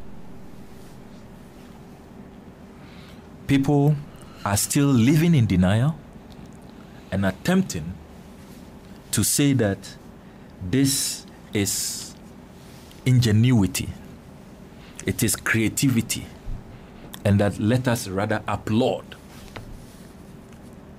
President Akufo-Addo and his education minister for their superior brain, when it is clear that what is going on now with the imposition of this shift system is a clear case, as Jesus Christ said in Luke chapter 14, verse 28 to 30, beginning the tower, starting the foundation, and not being able to finish it. So, Senna, that is why, if you read Article 25 of the Constitution of Ghana carefully, where this policy, and here we must emphasize that free education is not the idea or the vision of any one person. It cannot be the vision of President Nana Addo Dankwa Akufo-Addo. All of us, when we promulgated, when we enacted the 1992 Constitution, we signed up to the concept of free education. Many, many years ago, more than 18 years before this promise was made by candidate Akufo-Addo. Now, under Article 25, what does the Constitution of Ghana say? Article 25(1) says, all persons shall have the right to equal educational opportunities and facilities, and with a view to achieving the full realization of that right, A, basic education shall be free, compulsory, and available to all. So that's where the FQ program was born. Article 25(1)A. Now, Article 25(1)B stipulates Secondary education in its different forms, including technical and vocational education, shall be made generally available and accessible to all by every appropriate means, and in particular, by the progressive introduction of free education. Progressive introduction of free education. In the wisdom of the framers of our Constitution, they knew that for successful implementation of the free SHS program, it ought to be done progressively. And that is what the Mahama administration, which I was most privileged to play a small role in that administration at the Education Ministry under Professor Nana Jenopoko Ajeman. That is how we set out to implement free education, where some 480,000 students benefited in a progressive manner so that you can save resources to invest in quality, to invest in expanding access. That is the constitutional roadmap in the wisdom of the Constituent Assembly and all of us who voted to give to ourselves this constitution. Article 25 does not end there. 25(1)(c) also states, and I quote, "Higher education shall be made equally accessible to all on the basis of capacity by every appropriate means, and in particular by progressive introduction of free education." So the ideal Ghanaian state, when we have been able to generate enough resources to expand this economy, we aspire for the day when higher education shall be free. But even there, you see the caveats. To be based on capacity, and it will be progressive. Then you come to Article 38 of the Constitution, which states, Article 38(1) says, "The state shall provide educational facilities at all levels and in all the regions of Ghana, and shall, to the highest extent feasible, make those facilities available to all citizens." 38(2) reads, "The government shall within 2 years after Parliament first meets, after the coming into force of this Constitution, draw up a program for implementation within the following 10 years for the provision of free, compulsory, and universal basic education." So when it comes to the implementation roadmap, you notice that even for FQ, for free, compulsory, universal basic education, the Constitution gave us 10 years to get ourselves ready and to implement FQ. So our Constitution, combining Article 25 and Article 38, you have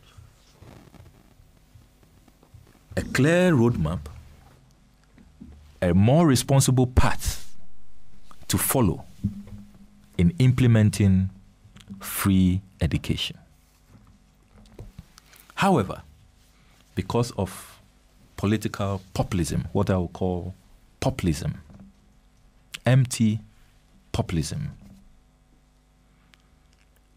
just wanting to dangle juicy promises before the electorate in a desperate attempt to win political power, we were told that the progressively free SHS program was not bold enough, was not good enough. But you know the irony, Sana. Even for President Akufo-Addo, who had created the impression that progressively free education is not good for this country, and that we should be bold and let it be free for everybody. The money is there, the resources are there. when he was elected and given the opportunity, came to power, Senna, are you aware that he could not implement free education as he has promised during the campaign? He left out the second years and the third years. If it was that easy and resources were in Ghana, how come he cut back on his campaign promise? So that should tell you, and that is where it should have dawned on President Akufo-Addo, that look, it's time to be honest. It's time to be sincere. It's time to level up with the Ghanaian people. Because to the extent that I was supposed to progressively free education, as Article 25 1B stipulates, and I said I would do it for everybody in secondary school. And those in second year, third year, their parents, everybody voted for you because of that contract. Now, you have a situation where you decide to implement for only the first years. But you see, what President Akufo-Addo should have done is what President Mahama was doing. He should just have followed the President Mahama blueprint, which his finance minister is now confessing to, where you target the needy so that you can save resources. But because, again, the same propaganda mindset, let us implement this for everybody in first year so that we will differentiate ours from the Mahama blueprint and create the impression that we are implementing total free SHS for everybody. And in the process, we all saw what happened. Because what happened, as we all know, was that there was a real financial squeeze. Every available resource for education had to be pumped into this free SHS for only first years. And there was nothing left for expansion in facilities, investing in quality, increasing access. And I have here, Senna, an assessment report carried out by the Ghana National Education Campaign Coalition. And this is a coalition made up of all NGOs in the education sector. They decided to take it upon themselves to go around and carry out an independent, objective assessment of the first year of free SHS. And these are some of their findings. Very, very startling, very frightening findings. Page 5 of the report by the Ghana National Education Campaign Coalition reads, class size and its impact on teaching and learning. Evidence gathered from the schools sampled for this study revealed that the lowest class size was about 45 in Kumasi Anglican SHS and Joabin SHS, with the highest of 160 in the general arts class in Apegusu Senior High School in the Eastern Region. Class sizes were also high in first-class schools like Achimota, where there were 82 students in the general arts class.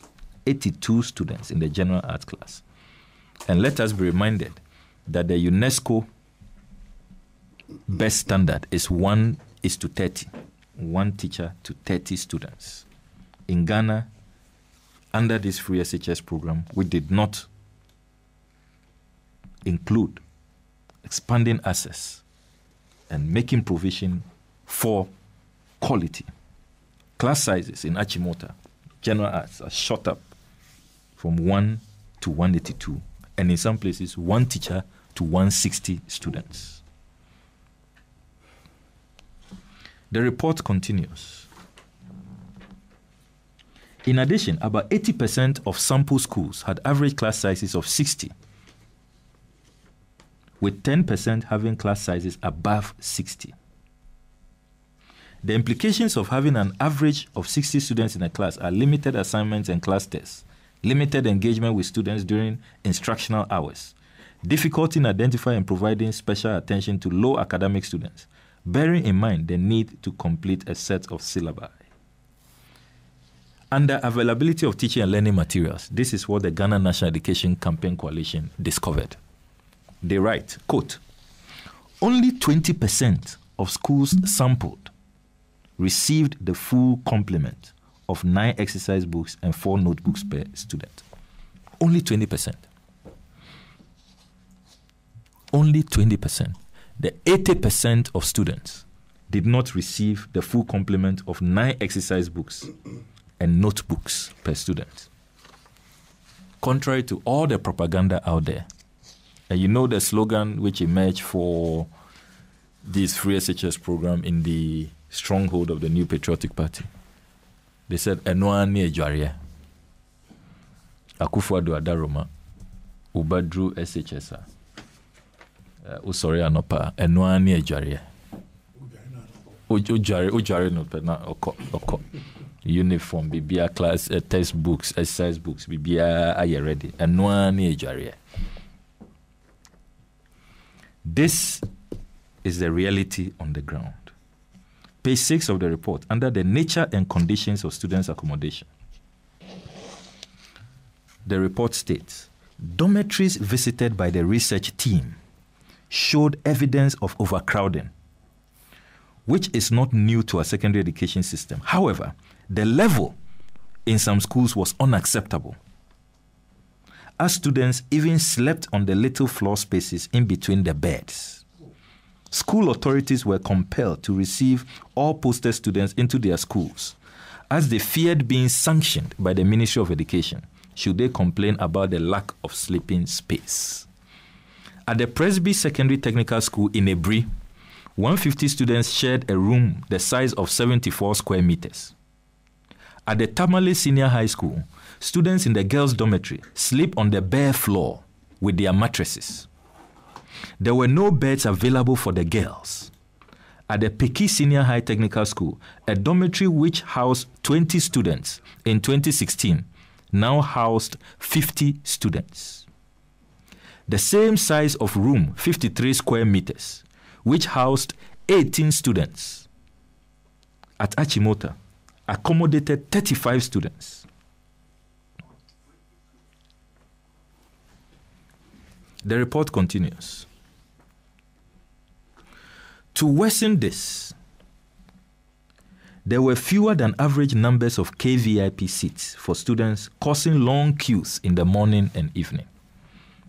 At the Presbyterian Senior High Technical School in Ebri, a population of about 1,200 boys shared an 8-seater KVIP, while over 1,000 girls shared a 10-seater KVIP. Can you imagine that, Sana? This is not an NDC report, a report by the minority. An independent report by the Ghana National Education Campaign Coalition. The report continues. The ratio of 1 seat to 150 boys and 1 seat to 100 girls is unacceptable. I mean, look at the health hazards. Look at how we are endangering the lives of our young ones, the future leaders of our country. 1 KVIP seat to 1,000 girls. The ratio of 1 seat to 150 boys and 1 seat to 100 girls is unacceptable. Similar issues were recorded in Chineamanfo Senior High School in the Bronga Afro region, where 1,300 students shared 12 KVIP toilet seats.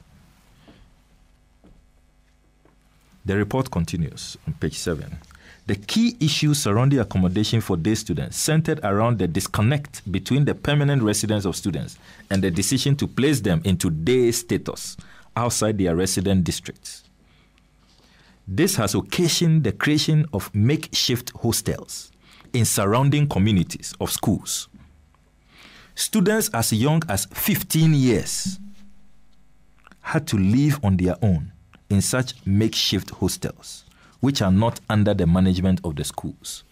This exposed them to violence and sexual abuse. Violence and sexual abuse. In Kumbungu, students of Kumbungu Senior High School in the Northern Region living in the community reported about 4 cases of sexual assault of student girls living on their own in the Kumbungu township. In addition, several cases of clashes between student boys and community youth were also identified in Zoko Senior High School and Mori Community Senior High School in the Central Region.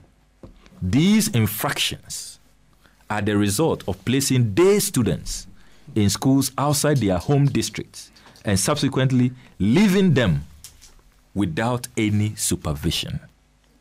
Without any supervision. This frightening, gruesome report is not my report. It's a report of the Ghana National Education Campaign Coalition. And they held a press conference last month and put this out. All the NGOs, international and local NGOs in education, from Comfort to Child Rights International to Right to Play and all of them, this is their report. Political populism. And you know, Sana, when you bring these revelations up and draw attention to them, we are told that, President Akufo-Addo is doing something novel. He is such a great leader. He's visionary, and he means so well. And so let's put the challenges aside and let's all support the program to work. We cannot support this program to work by keeping quiet, by allowing these things to continue. Because in the process, we are not offering free education to our children. What we are doing is that we are destroying our children. We are rather destroying their future. We are rather putting them in harm's way. We are putting our children in harm's way deliberately by our lack of planning, our lack of sincerity. We are destroying the future generation. That is what we are doing. If we do not take these independent reports, these objective reports, and we all saw what has gone on. During the first year of implementation of this free SHS program, we saw the meningitis attacks. We saw what congestion did. Some died.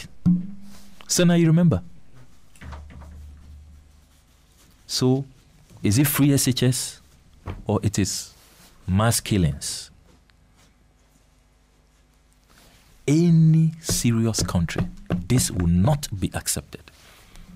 It can even lead to impeachments because we don't vote for you to come and implement programs haphazardly without counting the cost and preparing adequately. And you see, Sana, I am making the point that even the numbers we are dealing with, former presidents have dealt with bigger numbers. And on this occasion, I want to salute the memory of Professor John Evans Atta-Mills. God bless his soul. He is the president. If you look at the EMIS data, the EMIS is Education Management Information Systems. He is the president that has grappled with the highest number of enrollment in the history of our country.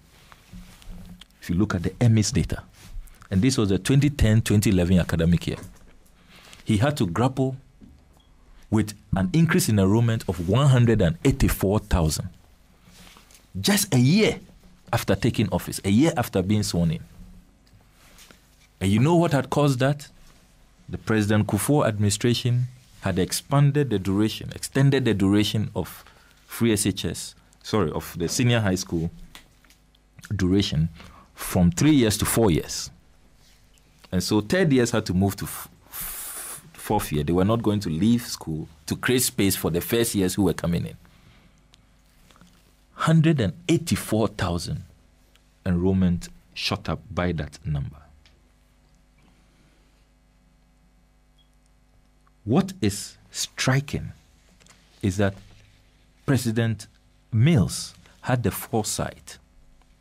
Immediately he was sworn in, he asked his education minister, the Honorable Tetenyo, to put together a rescue package because he could envisage that if an emergency response was not put in place, there would be chaos. And all of these meningitis we saw and all these, health hazards and the killings, as I will call them because I want to be blunt, of innocent young children. President Mills set out to avoid them. So within a space of 1 year, put together a consortium of banks, went to Parliament and constructed 600 facilities across secondary schools in Ghana. And that is how come President Mills avoided a shift system, avoided a double track system. So Professor Mills has done it before. That is why when we kept asking for what is the blueprint, what is the plan, we will have been able to put in place the necessary measures to avoid the current mess. Now let me come to this double track, this shift system. I hold in my hands a research work conducted by a respected educationist, an American, called Jennifer Graves. And this research is published in the Journal of Urban Economics. It's a recent study published in 2010. Under the heading, the title of the research is The Academic Impact of Multi-Track Year-Round School Calendars, a Response to School Overcrowding. So this researcher decided to study this double-track system. In Ghana, we are being told that this is some ingenuity and some creativity, and let us rather praise the government and all that. There's nothing creative about a shift system. Ghana has had shift system, and we actually, as a country, resolved to abolish it. And to the credit of President Mahama, I salute him wherever he is this morning. The shift system was abolished at the basic level. Because what the shift system, the Ghanaian experience of the shift system, is that of poor quality, truancy. Because you meet the school peoples in the morning, they say, oh, me de mi woya. You meet them in the afternoon, they say, oh, me koanopa. I was in the morning school. It led to truancy. We could not track them. And that is how come gradually public basic schools were virtually destroyed. If you wanted your child to have a fair shot at making it in life, you have to send them to a private basic school because the shift system had totally destroyed the public basic schools. Is that what we want to do? Fortunately, we are blessed as a country that at the second cycle level, all your grade A schools are public schools. Name them. From Presec to Infantsipim to Holy Child, Wesley Girls, Infansimum, St. Augustine's, Adisadel, Achimota, name them. They are all public. All the grade A schools, the top performing schools are public. Now what the shift system did to private basic schools, we are importing it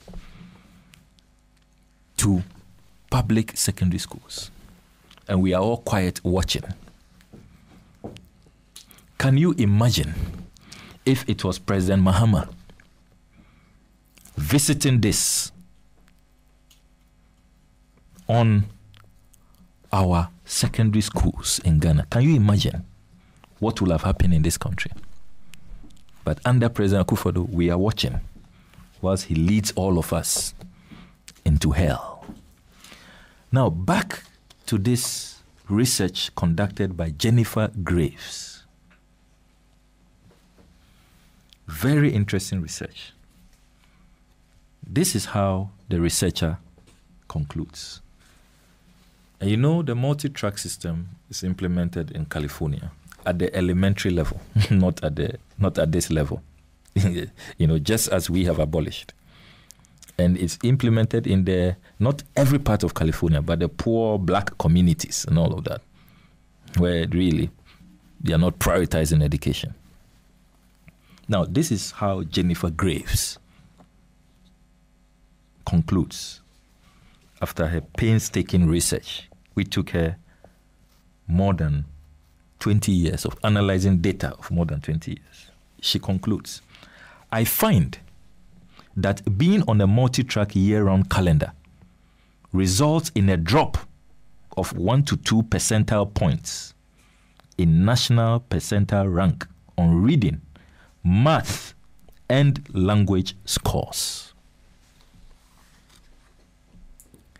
So, contrary to the claims being made by government spokespersons and propagandists that double track the shift system will improve quality,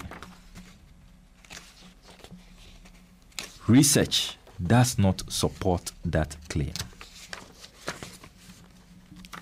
Now, Jennifer Graves does not end there. Jennifer Graves, in the concluding remarks of her research, she writes, and I quote, multi-track year-round calendars have a detrimental effect on academic achievement. Those are not my words. I'm quoting from the research verbatim. I'm not adding anything. These are the researchers' words. Multi-track year-round calendars have a detrimental effect on academic achievement, primarily in the first few years. Previous estimates put cost savings to multi-track year-round schools in the range of 5 to 15%. The results presented in this paper indicate a trade-off in terms of academic achievement of roughly 1 to 2 national percentile rank points. These findings suggest that policymakers, school districts, and schools should carefully, please listen to the advice from this American, Jennifer Graves. These findings suggest that policymakers, Ghana not excluded, policymakers, school districts, and schools should consider carefully the implementation of a multi-track year-round calendar, especially when used as a short-term solution to school overcrowding, as there are clear negative effects found in the first few years. Clear negative effects found in the first few years. I hope you're concluding for me. I will need 5 minutes, please. These are very important matters, please. Now, this is how the research published in the Journal of Urban Economics concludes that this shift system is not good, it's detrimental. It affects quality. And that policymakers are cautioned against implementing this. We have gone to carry this, and I hear some people say we should hail the president. Now, as Ambassador Sampi Yale said, and I think that he made a very profound statement, which I need to repeat for emphasis. He said, look, we are talking about human lives. We are not talking about cows. It's not about some machines. We are not talking about building factories. Now, these 7 years that we are told we are going to implement this shift system, which we are calling double track, 7 years, multiply about 400,000, conservative estimate, 400,000 times 7 years. Researchers tell us that it's detrimental. it leads to low performance, low academic performance. 400,000 times 7.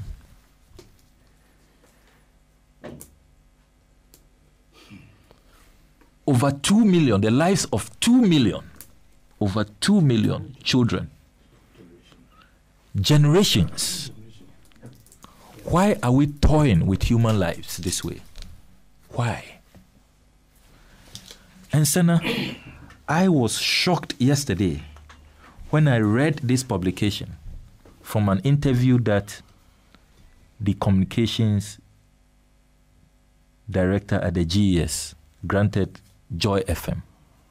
It's published on my Joy Online under the caption, "Double track GES to use phone calls to monitor students." Phone calls. That's where we have come to. I'm going to read it. The Ghana Education Service says it will adopt innovative means to monitor the performance of students who will be home while their colleagues are in school. Public Relations Officer Kansadra Chum Ampofo says the service is also considering placing phone calls to students to find out how they are coping and provide assistance where necessary.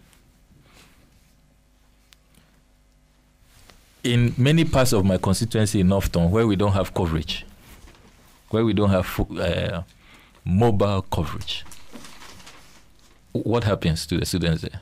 And phone calls.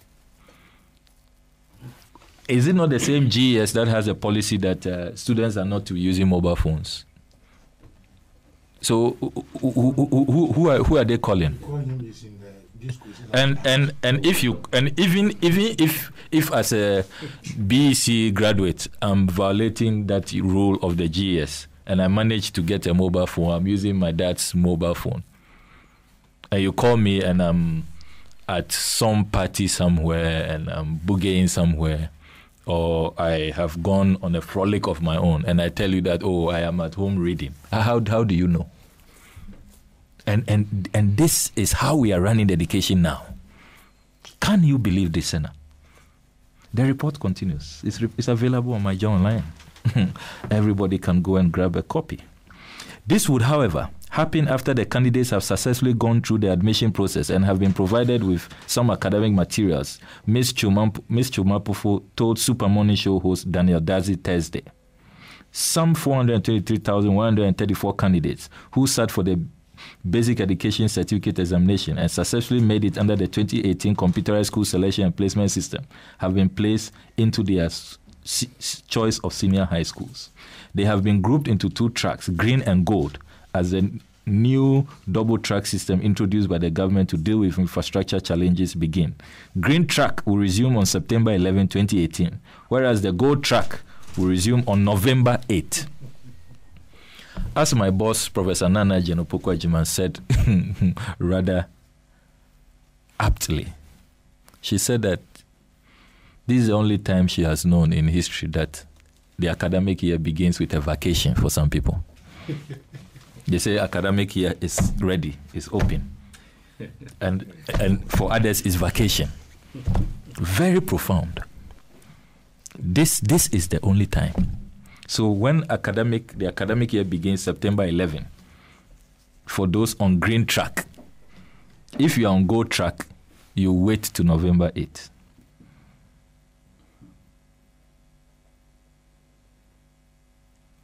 And she continues. And we are also working out to ensure that even at home, once we have their details, once a while, we will give them a phone call to find out how they are faring with the assignments that they have been given. This is for them to feel a part of the system. Just that they are waiting for their colleagues to be off, and then they will come back.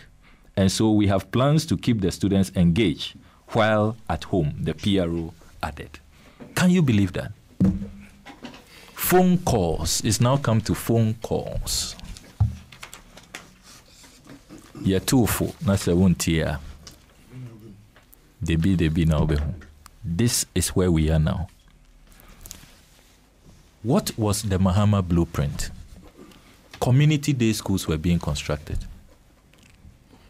We promised 200. We had rolled out 124. They have confirmed this.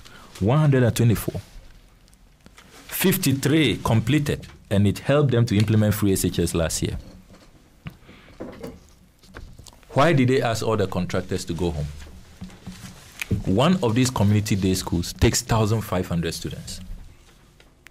If they had allowed the contractors to stay on site and had made resources available to the contractors, the Mahama Community Day School would have been finished, and we would have avoided a shift system.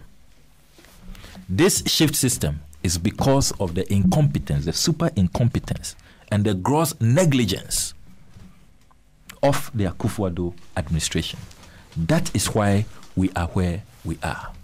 And now we are going to use phone calls. As I conclude, Senator, another very troubling matter, very, very troubling, Senator, is the lack of adequate data or consistent data. Different figures flying all over. You have heard that the government propaganda out there has been that this year's estimated enrollment number, enrollment is going to increase by 181,000. That was their projection. You've heard that figure all over, isn't it, Senator? 181,000. And that is why we should implement a shift system. Now we have the figures. And when you do the analysis, we are nowhere near that. This year, according to the official figures that government has released, we are told that 423,134 have been placed, isn't it?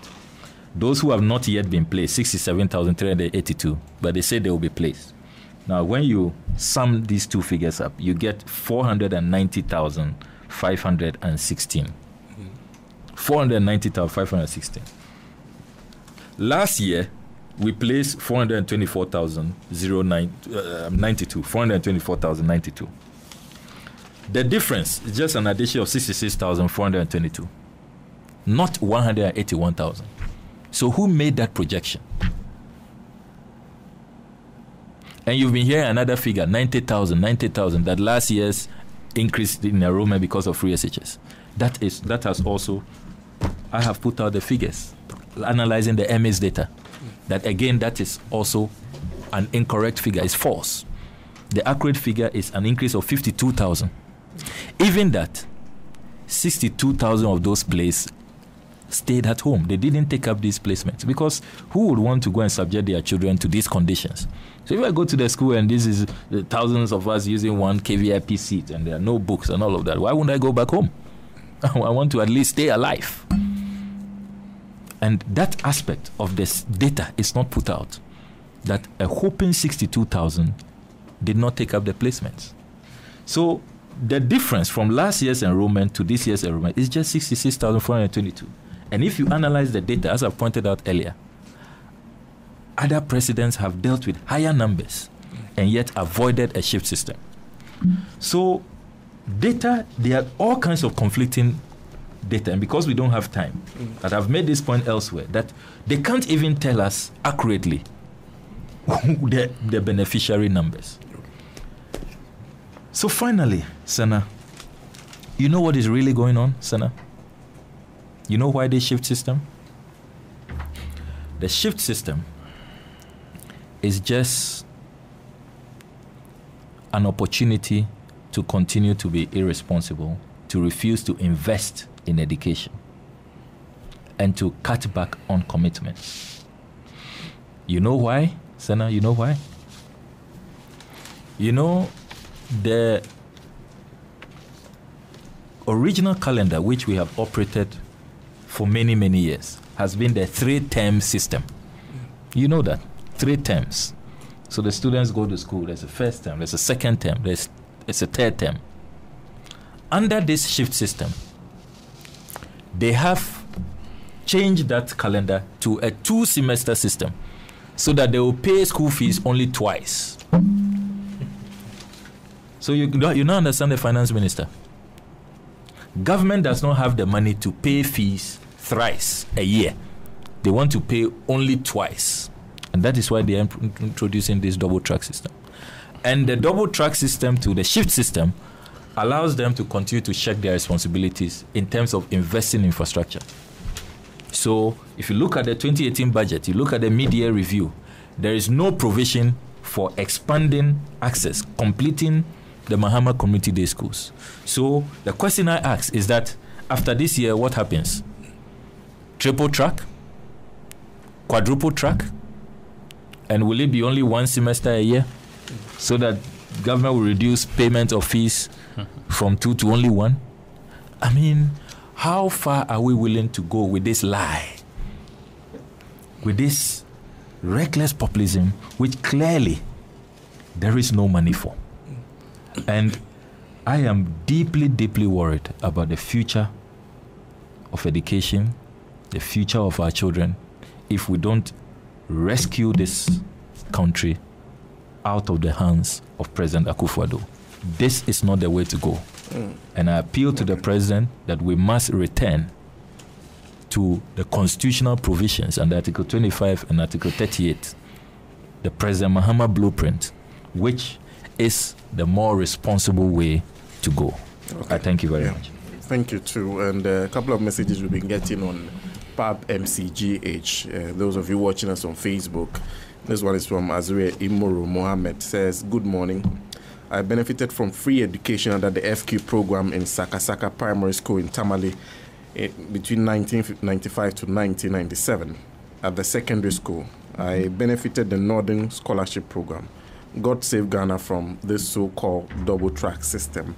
And Abdul Razak Osman says, MPP never again. Joe Mark, why the rush? Is double track system also in their manifesto, or just free senior high school? No money. They should tell us the truth.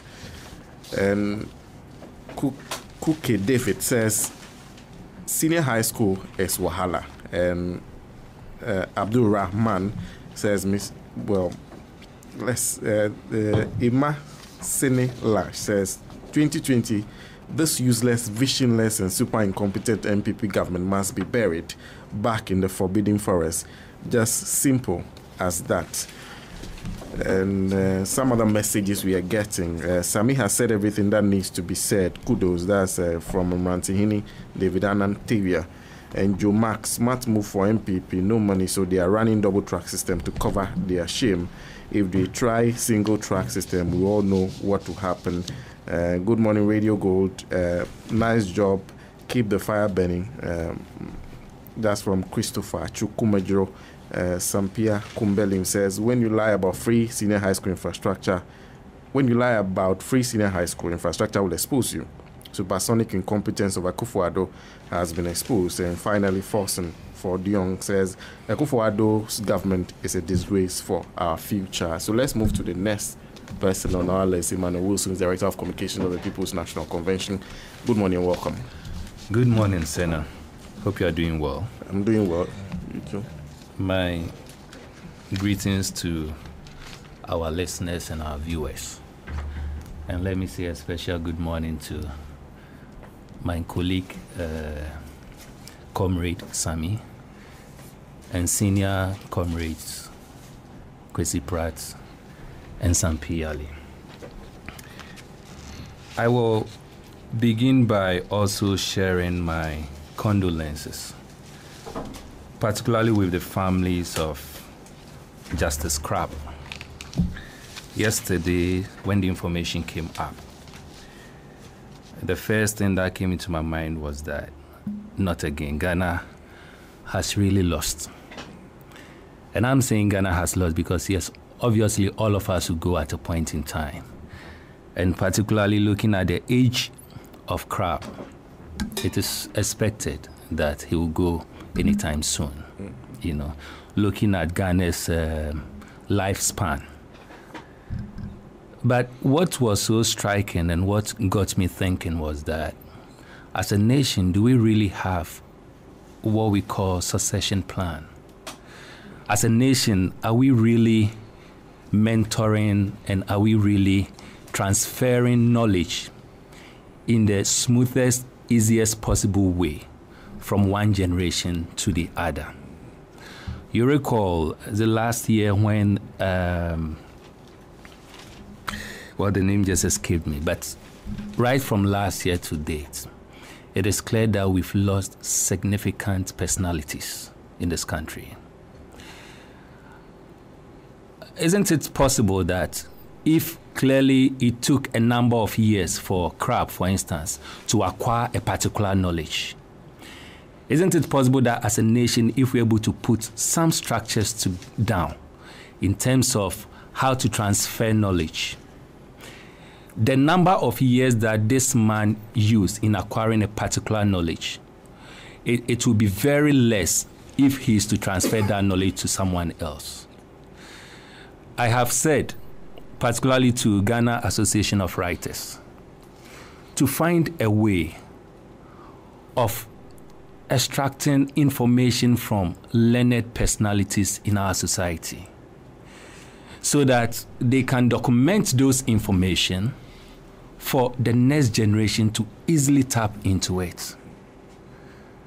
And so whilst mourning such a great person and such a great loss in this country, I will also want to provoke the entire nation, particularly those in the writing fraternity, the information department and all that, to ensure that we have ways of taking certain vital information from some senior personalities in our society so that the next generation can easily fall on those information. So we're doing that. It will be difficult for anyone to convince me that individuals like Crab and Co. have really lived a life worth emulating. Now, having said that, I want to look at the topic that we are discussing. And we are looking at Ghana's education, for me, in totality. If you recall, our first president, Nkrumah, created the environment for everyone to believe that for Ghana to succeed, education is key. And indeed, not just Nkrumah, it has been proven over and over and over that we can only succeed as a nation when we take serious consideration on our educational system in this country. Particularly as a developing country, we cannot do much if we don't invest in our educational system. Particularly as a developing country, if we want to bridge the gap between the poor and the rich, it will take education. If we want to bridge the gap between the employed and the unemployed, it will take education. If we want to bridge the gap of technology, it will take education. So the foundation for us as a nation moving on from where we are to where all of us ought to be is education. And that is why, personally, I find it very worrying when we always perceive or we want to create education or we want to approach education as one of a political or partisan political tool. It becomes alarming because, you see, we are playing with the destiny and the future and the life of this country anytime anyone wants to tamper with education. I would just want to limit myself to particularly this Fourth Republic. Right from Rawlins, we had the 92 Constitution. And yes, Sami mentioned the relevant provisions. Article 24, 38, which talks about education. And it tells us what we need to do as far as this country is concerned and as far as education is concerned.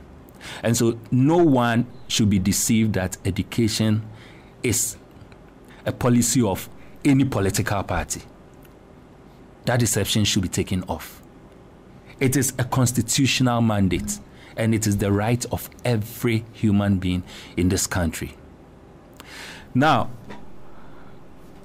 Rawlings came. Again, the unfortunate thing is that the provision failed to specify that we are dealing with quantity and quality.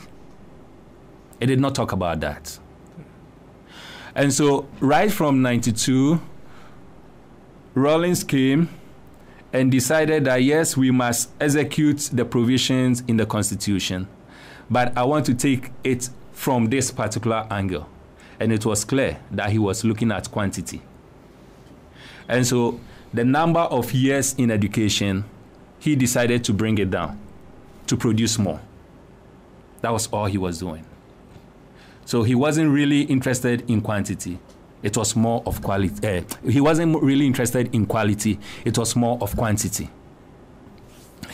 Now, he came and reduced everything, particularly with the senior high school, which I'm going to limit myself to because that's what we are talking about, to 3 years. Took away the O-level system, took away the A-level system, and said that after 3 years, you should be done. And PP came under Kufuor and decided that I wasn't personally, I wasn't very sure whether he was looking at quality or he was looking at quantity. But decided that he is going to rebrand the school system by renaming it. So senior secondary school became senior high school. And then instead of concentrating on the 3 years, he says, I'm going to make it 4 years. His Excellency Atamils came and said, well, we are going to maintain the senior high school instead of reverting it to senior secondary school, but we are going to reduce it from the 4 years to 3 years. His Excellency John Mahama came and said that, well, we want to expand accessibility, and so let us invest more in infrastructure. Akufo-Addo comes and says that I also want to expand accessibility. Now, the expansion of accessibility, I'm not so much interested in infrastructure, but what I'm interested in is more of pushing everyone into the school system. The fundamental question I ask myself is, in this Fourth Republic, what happened to quality education? Because on the average, everyone seems to be talking and be concentrating on quantity, quantity, quantity. Now, I was very disappointed. Yes, when we decided to, of course, I was relatively very young, but I was disappointed growing up and comparing the 3-year system of SHS to that of the O-level and the A-level. Why? We all know that some years back, if you want a teller at a bank, O-level, A-level, you are more than qualified to be a teller. Today, replacing O-level and A-level with SHS, we are saying that if you want to be a teller at a bank, you must have a first degree. Isn't it striking that then the SHS that is to replace the O-level and the A-level has clearly failed to meet the standard of the O-level and the A-level? Quality has been thrown away. Now, what is alarming to me is that in all this political footballing, MPP comes, they play it this way, NDC comes, they play it this way. What we are failing to realize is that we are playing with the destiny of individuals who, unfortunately, are supposed to be the future leaders of this country. We are playing with the destiny of the entire nation. Because Ghana is where it is simply because we have failed to concentrate on the quality parts of education.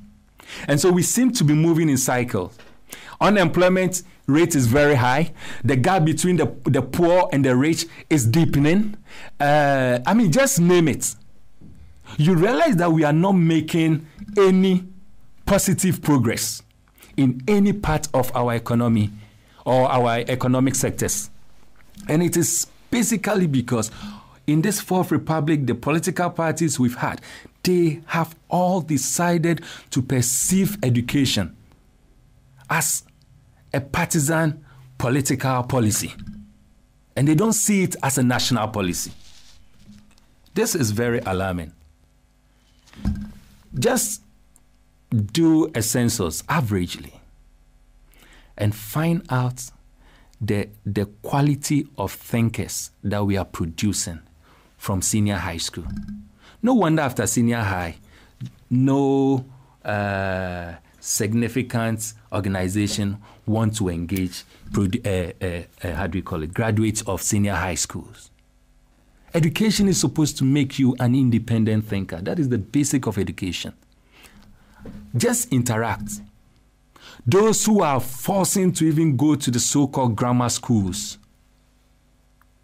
speak to them and find out how they struggle to even express themselves in the English language. It is very, very, very, very alarming. But why? The other thing that is even so alarming for me in this Fourth Republic is that almost all the governments that we've had seems not to be concentrating on vocational and technical education. But you and I know just a little, you don't need to be a master holder or a doctorate holder in education or development to know that as a developing country, what you need are graduates from technical institutions and graduates from vocational institutions, and not necessarily those from grammar institutions.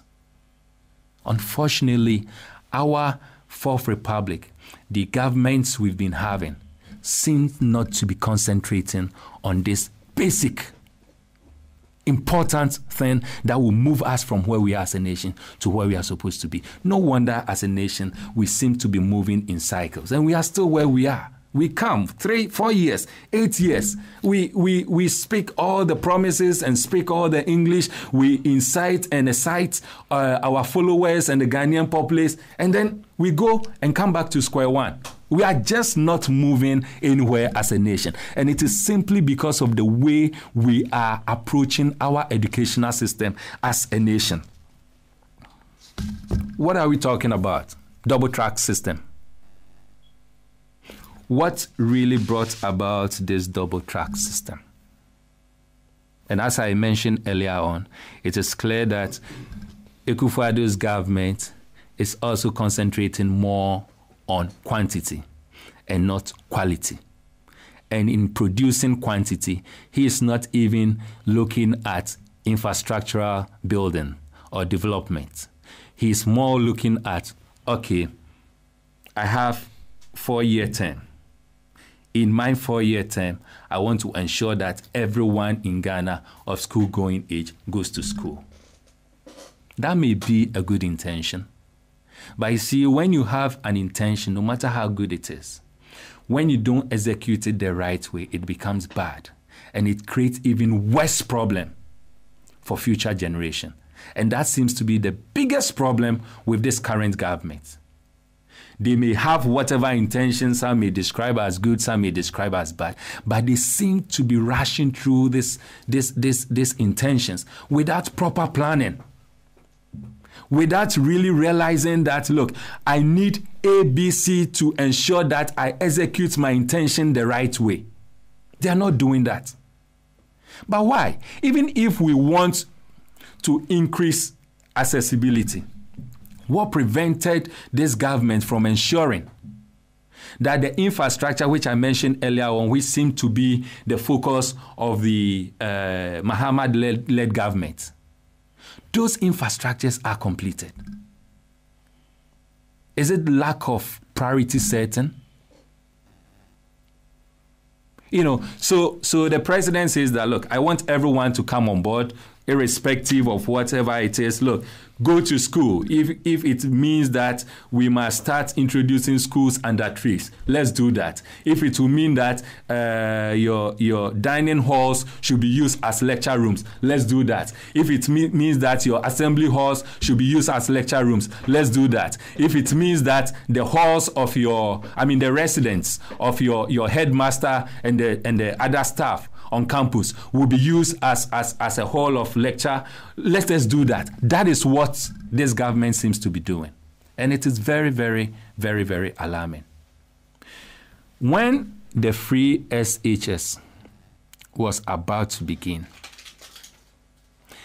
there were some individuals who would not be described as core partisan politicians, whom in my view I would describe them as those in the academia, professors and the rest, who cautioned the government, cautioned the entire nation that we should not rush to implement this free SHS.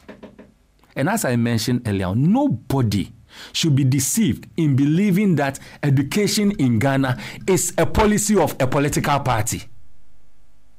And so no political party should want to present education as its policy. But unfortunately, this government decided to do that. And so, okay, we promised to bring in free SHS. So let's go. Let everyone see that we are doing it. And even with that, we were all deceived. Instead of free SHS, we decided that we are going to just have the first years enjoying it. But even with that implementation, there were problems. The problems being that, look, if you want to bridge the gap, which was the argument of this government, that we want everyone to have access, social inequality is not addressed by creating equal access. It is not. And so if President Akufo-Addo doesn't know this basic principle of governance, then I'm struggling to believe why he believed that he's fit to be a president. You remember that when the president, our first president, Nkrumah, decided and realized that, look, there's disparity in our educational system. And so let us encourage some groupings so that there will be social equality. And so he introduced this free SHS. He didn't do it a nationwide policy. It was more of those in the northern sector. Social inequality is not fought by creating equity or equal access in any society. It doesn't work that way. And so, yes, if the president is still committed and, of course, wanted to ensure that everyone gets access to education, what the president should have done wasn't to roll a nationwide free SHS, or so-called free SHS, which in reality is not really free SHS. What the president should have done was to ensure that we will be able to identify which part of society is lacking, which part of society doesn't have what it takes. And what I'm saying has been buttressed by this current government's own finance minister. It's unthinkable that the finance minister, who by all standard can afford to pay the school fees of his kids in a senior high school, you tell me that the farmer in my village who is struggling to raise 5 cedi in a day or in a whole month, and the finance minister should all access the same opportunities when it comes to senior high school. It doesn't make sense. It doesn't make governance sense. It doesn't make progressive sense. It doesn't make basic good governance or political sense. It just doesn't make sense. So the president erred.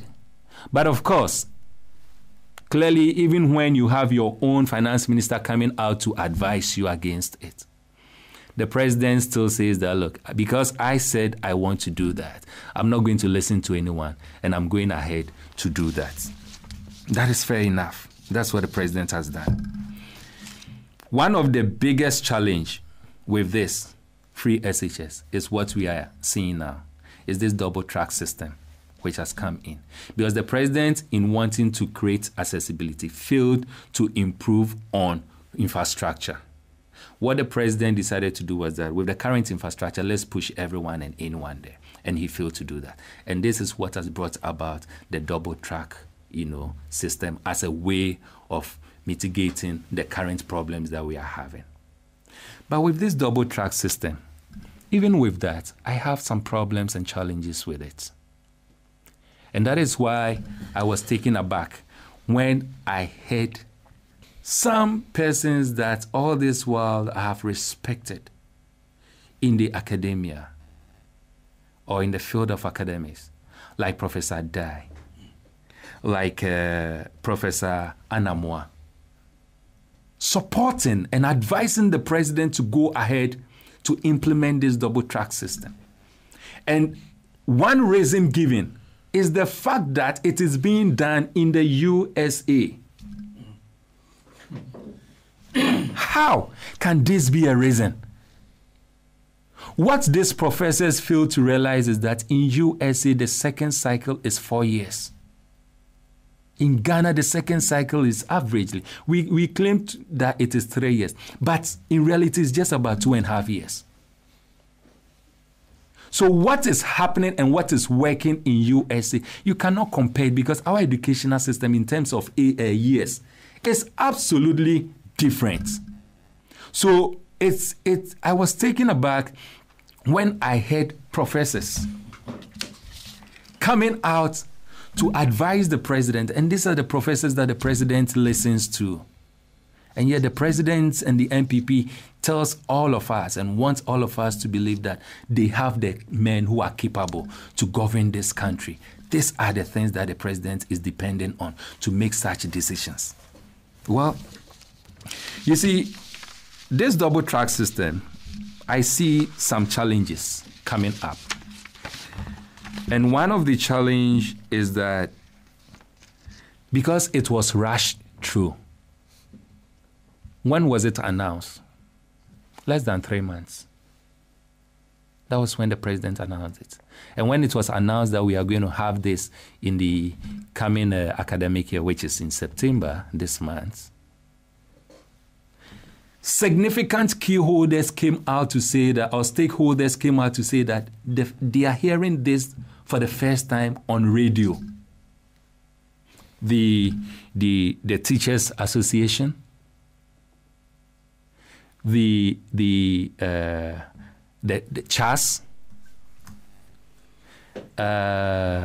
NAGRATS, just name it. The key significant stakeholders who are to ensure the implementation, the successful implementation of this policy. They came out to say that they are hearing this for the first time on radio. 3 months, 2 months, less than 3 months. And the president wants to implement this without orienting even those who are supposed to ensure that the implementation of this becomes successful. How do we then implement it? Just 2 days ago, I was listening to a radio, an interview, and the host was interviewing the NAGRAT president, asking him whether they are ready for this. And the host mentioned some few things. And the president said, "Oh, really? Is this what is entailed in this double track thing?" And the host was surprised. "Oh, so you are not aware?" He said, "Well, I haven't really had the time to abreast myself with all these things." And for me, it is alarming. As I indicated earlier, we are playing with the future of our future leaders. On my way coming, what was so hurting to me, and I was reflecting over it, is that, look, just like the way you go to a lab, a research lab, and the researchers have come out with a medicine and they want to try it. Medicine that is meant for human and they want to try it. They look for guinea pigs and then inject them with it to see their reactions and all that. And what came into my mind is that these individuals who are assessing senior high school under Akufo-Addo, His Excellency, are just being used as guinea pigs. It is not just going to affect them as individuals. It is going to affect their future, one. It is going to affect their families, too. It is going to affect even their future families. And what is alarming is that because they are the future leaders, it is going to affect the entire nation. They are being used as guinea pigs under Akufo-Addo. We are playing with our educational system. So it is rushed through. The consensus that needs to be taken clearly has not been taken. The other thing which I see as a challenge is that it is, if you listen to it, you listen to the communicators of the government, you listen to the presidency, you listen to the Ministry of Education, they tell you that this is supposed to be a short gap measure and it is going to last for 7 years. Okay, fine. 7 years. What makes the MPP government believe that they are going to stay in power for the next 7 years? So what happens if there is a change of government after the four-year, 2020, and the new president or the new government is formed and comes in and says, I'm throwing away the double track system? What is going to happen to those who are already in it? Are we thinking about that? Because it is not far-fetched. It is done. Under Kufuor, we developed a national youth policy, and Atta Mills, NDC came and threw away the national youth policy and came out with something else. Under Atta Mills, John Mahama, they developed a national development plan. Akufo-Addo came, has decided to throw away that plan. So these are the realities. So what makes me think that as a nation, if we are coming out with a stopgap measure, which is going to last for 7 years, what makes me think that the next government that may be formed after 2020 will not come and say that I'm throwing away this? What would then happen to the future of all these individuals who are already pushed into this double track system? Why are we playing with the future of these individuals? But hey, the difficulties, we all see it. It is very clear this government has deceived all of us. It is very clear this government does not think through very well policies that they dream of. It is very clear this government doesn't believe in consensus building. But as an individual who wants to be very proactive, I will want to use your medium to propose some few things which I think will help. Because as I indicated, education shouldn't be seen as a partisan policy. It's for all of us as a nation. And so issues of education, we should all embrace it. We should see it as our future, the future of our next generation, the future of this nation. If the president listens and the MPP government listens, fair enough. If they decide not to listen, that is for them also. Is it possible that this double track, yes, we've rushed into it, but is it possible that we can do a U-turn and see how we can have it on a pilot basis?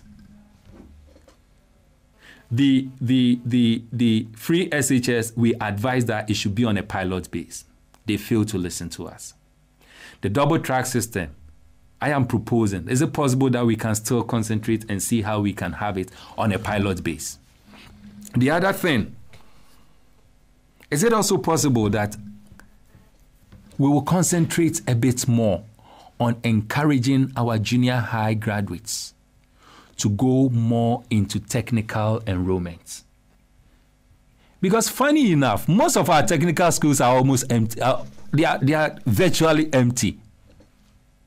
Is it possible we can encourage technical enrollments as a way of solving this mess that the so-called free SHS has brought and seems to be bringing? Is it also possible as a way forward.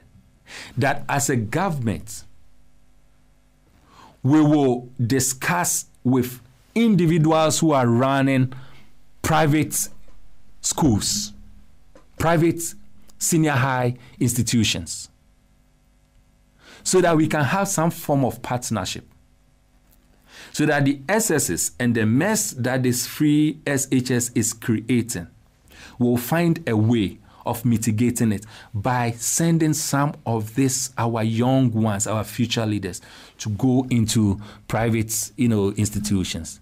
I don't think it is far from we being able to implement it. Why? Because we've done a similar thing under health, National Health Insurance Scheme.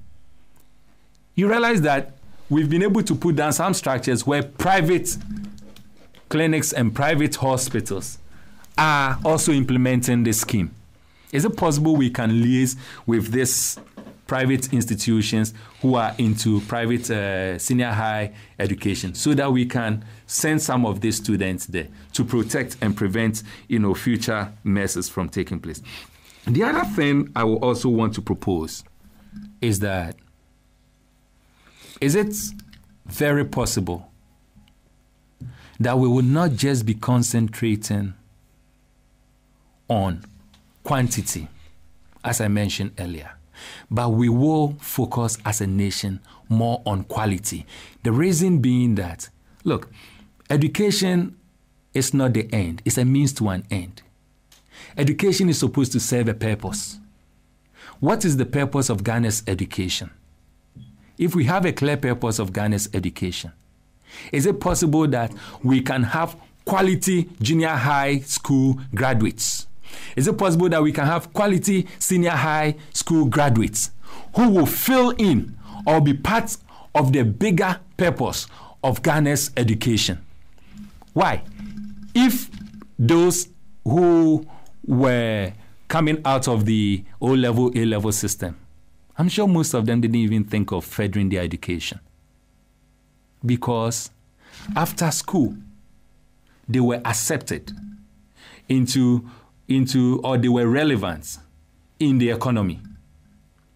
Is it very possible that we can concentrate a bit more on quality as a nation to ensure that individuals we produce from senior high school, they will be and they can be independent thinkers? They will be and they can create or come out with initiatives. They will be and they can be relevant in the development of our economy. Is it possible that those who are coming out of the junior high school, even if they do not get access to senior high school, they can still be very relevant in our economy? After all, what was the rationale for this junior high school? To ensure that there will be some practical skills. And that is what brought about the technical skills, the vocational skills being taught in the junior high schools. Do we even have workshops in those junior high schools to be teaching those things? Those are questions we should be asking ourselves. Is it possible that in ensuring that we bring about quality education, we will build infrastructure, relevant infrastructure in the junior high schools. We'll build relevant infrastructure in the senior high schools, practical infrastructure, so that when I finish my junior high school and I want to go into masonry, even if I do not get a chance to move on, Senna, you'll be comfortable to engage my services to help build, something for you. But today, go to most institutions. Security men, it is even difficult for you to be a GSS graduate to be engaged as a security officer in most of these institutions. It is difficult for you simply because the junior high schools, the senior high schools, these institutions that are supposed to produce quality persons, they come out and they become irrelevant, and no one wants to take them on. And so please, I find it a bit disheartening that we are discussing education, Ghana's education, in this way. It is very clear that this Fourth Republic, successive governments have failed to concentrate on quality and everyone seems to be talking on quantity.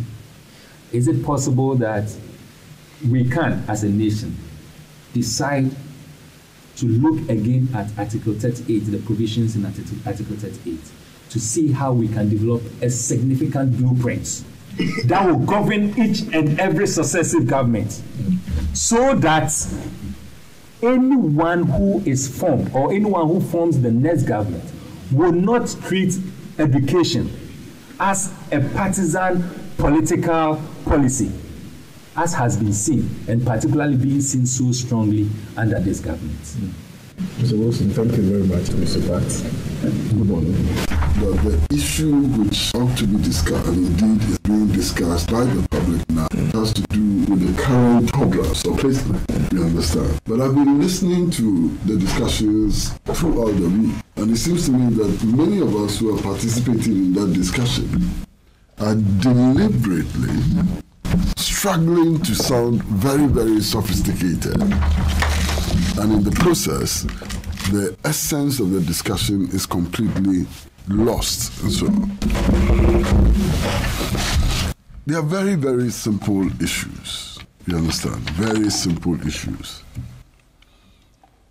Over the week, we've had many people complain that they are worried about the present of the awards and the future of the awards, because the very system which is posting them to schools and so on does not appear to be working. It has collapsed. I heard parents in the rural areas saying that they are not able to access the portal or platform which has been created for checking results and for finding out where their kids have been placed. On this very station, I heard somebody who had called for the Bator area indicating that he had spent 15 cities. He had bought 5 cities 3 times trying to access the portal, and that it is simply impossible. I had a parent who said that he actually have to travel 7 miles on foot, to be able to access this portal, and that it was not possible. Then I heard another parent actually complain, and I think that parent is even in Accra, that anytime he keyed in the index number of his ward, the system told him that that index number was not proper. There was a problem with the index number and so on. Look, my take is very, very simple. This system was introduced in 2003.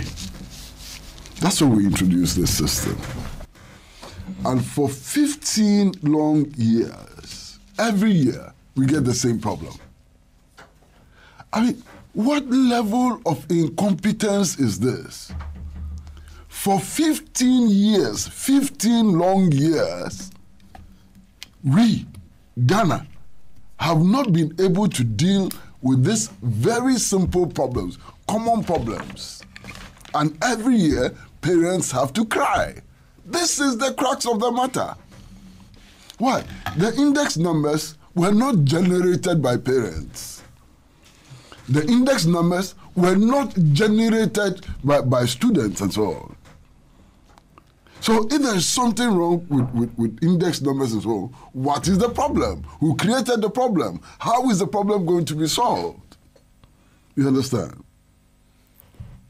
And then there is something which is very interesting. We are told that as many as 67,000 students could not be placed or cannot be placed because they failed the examinations or failed to take the examinations. And I'm wondering, I mean, you go back to the manifesto of the New Patriotic Party. And in the manifesto of the New Patriotic Party, basic education is defined as from nursery to senior high school. You understand? That's basic education. That's how it's defined and so on. And indeed, the NPP told us that nobody who enters the schooling system will drop out, without reaching the level of senior high school. So what happened to that policy? NPP did not promise us simply free senior high school. In their manifesto, they redefined basic education as from nursery to senior high school. So what is happening? So these 67,000 people who cannot be placed because they failed as well, what is going to happen to them?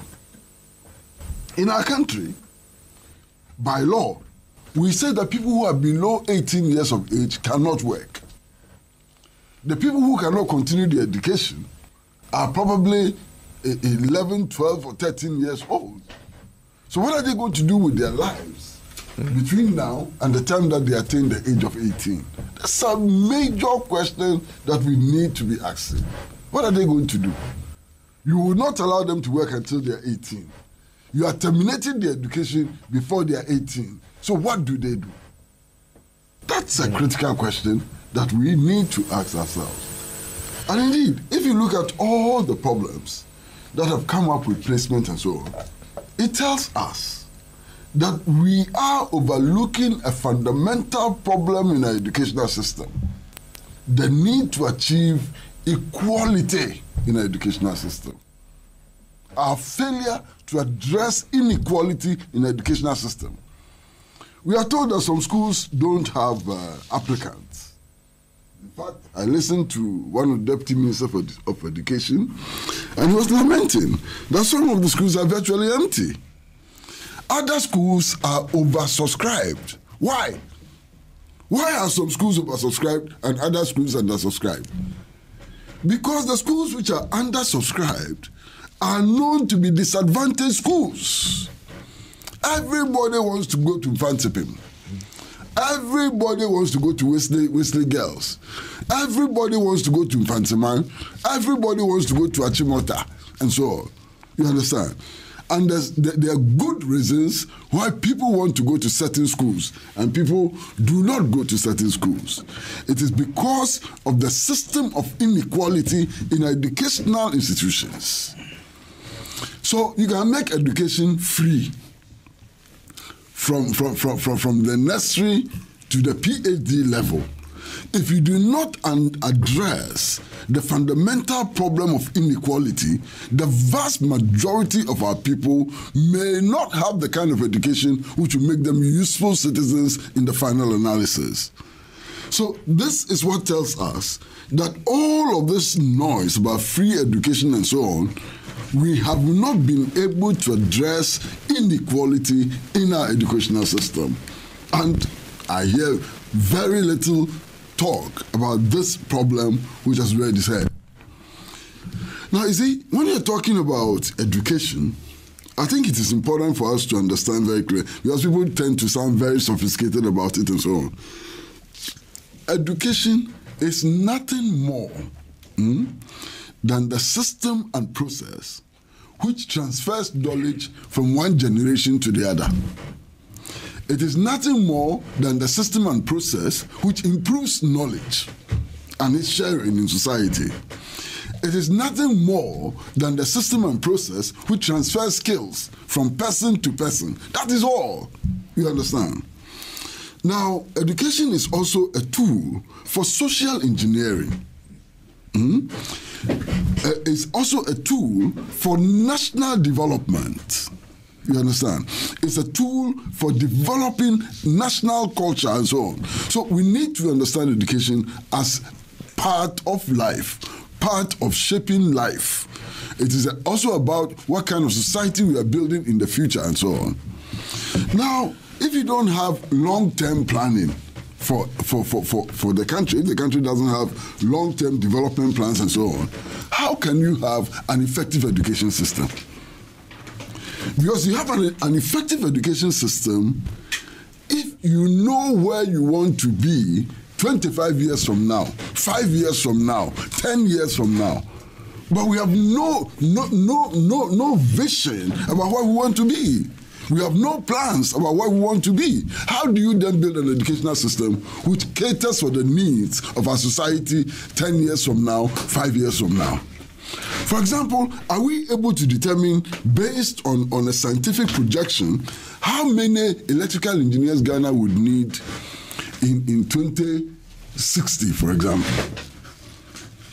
Ask anybody, all of these planners and so on, how many electrical engineers Ghana will need in 2050? Nobody knows. So on what basis are you creating facilities for producing electrical engineers? I mean, can anybody tell us the number of teachers that we are likely to need in 2040, for example? Can anybody tell us the number of accountants we will need as compared to the number of journalists we are going to need in the next 15 years? If education is the tool and process for meeting the needs of national development and so on, then we've got to be able to determine where we will be, what the requirements for moving forward will be and so on, and what kind of people we need to train so that we can achieve those objectives. Nobody is talking about that. So placement is just simply about putting people in schools. You understand? We put people in schools. We don't care what happens and so on. Look, one of the major defects of our educational system is the attempt to de-emphasize the study of history. Any people who don't know where they are coming from will go anywhere and will land anywhere. And we have been speaking over the years about the need to reintroduce or re-emphasize the study of history as a stand-alone subject. Nobody is listening. So you place your children in all the schools. Let us have no placement problems and so on. We are going to end up with adults of tomorrow who don't know their history. Adults of tomorrow who don't know the value of the struggle for independence. Adults of tomorrow who don't know that their forebears were captured as slaves and that it is the labor and brain power of Africans which built the United States of America. Who don't know that Barclays Bank is a creation of the transatlantic slave trade and so on. How would these people be able to function in this complex world and so on when they don't know that history? So our whole educational system is defective, completely defective. And that's what we ought to be addressing. In all of this discussion, only yesterday, again, I heard somebody, an official of the Ministry of Education, make the point that, look, it is not all the schools which are going to run this shift system. And that the vast majority of the schools, 400 and something of them, would not be running the shift system. And I was sad. Why? If some schools will be running the regular system and some schools will be running the shift system, ab initio, some will be disadvantaged and some will have extra advantage. It doesn't make sense that in one country there's a different system for some children and another system for some children. It simply doesn't make sense. It doesn't make sense. So whose children are going to schools that are running normally and whose children are going to schools that are on the shift system? Somebody must be explaining. Why is it that me, my child, should go to Benkum Secondary School, run a shift system there, and somebody's child should go to Achimota Secondary School and run the normal system? It simply doesn't make sense. You understand? And then we are being told again, my brother, listen carefully, we are being told again that if you look at the number of days that the children are going to spend in school, I mean, they say there's something called gold and something called green. I mean, the two streams. If you add both the gold and the green and so on, children are going to be in school for less than about, let's say, about 100 days out of 360 days. Throughout the year, children are going to be in school for about 100 days out of 360 days. Indeed, if you do the calculation well, it's about 82, 84 days out of the whole year. Yeah. What do the children do with the rest of the days? For the vast majority of the days in the year, the children are going to sit at home. What do they do?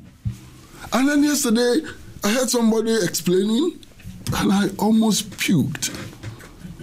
That look, if you look at instruction days, it's talking about instruction days, and some of the days are not for instruction, and so on.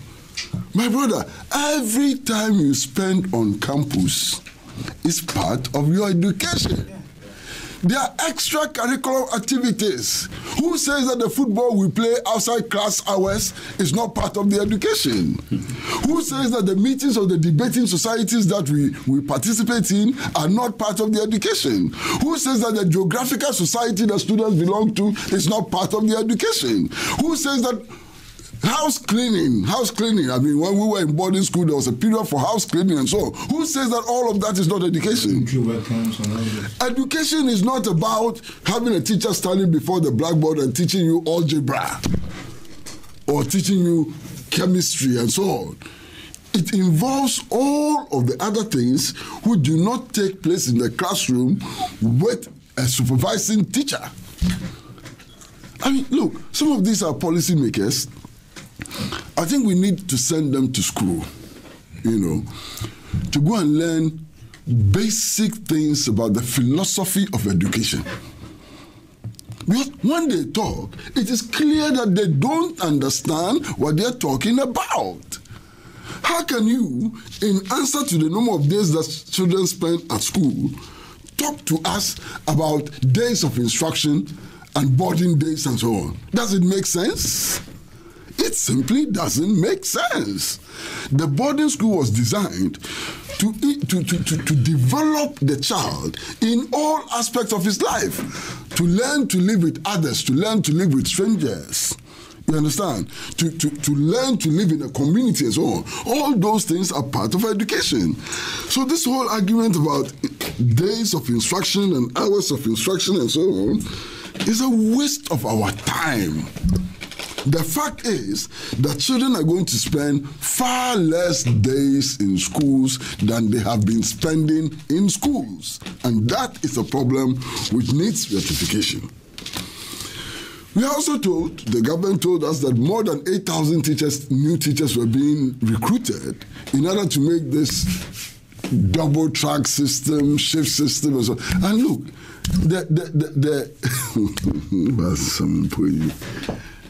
these designations and so on, they don't mean anything. Double track system is shift system. Double track system is shift system. You understand? Now, we fought over the years to move away from the shift system to the current system that we have. What we are doing is retrogression. We are going back to a shift system that all of us rejected, that all the educational planners rejected. And the only reason why we are going back to the shift system today is an attempt to reduce cost and lack of infrastructure, inadequate infrastructure. That's why we are going back to the shift system.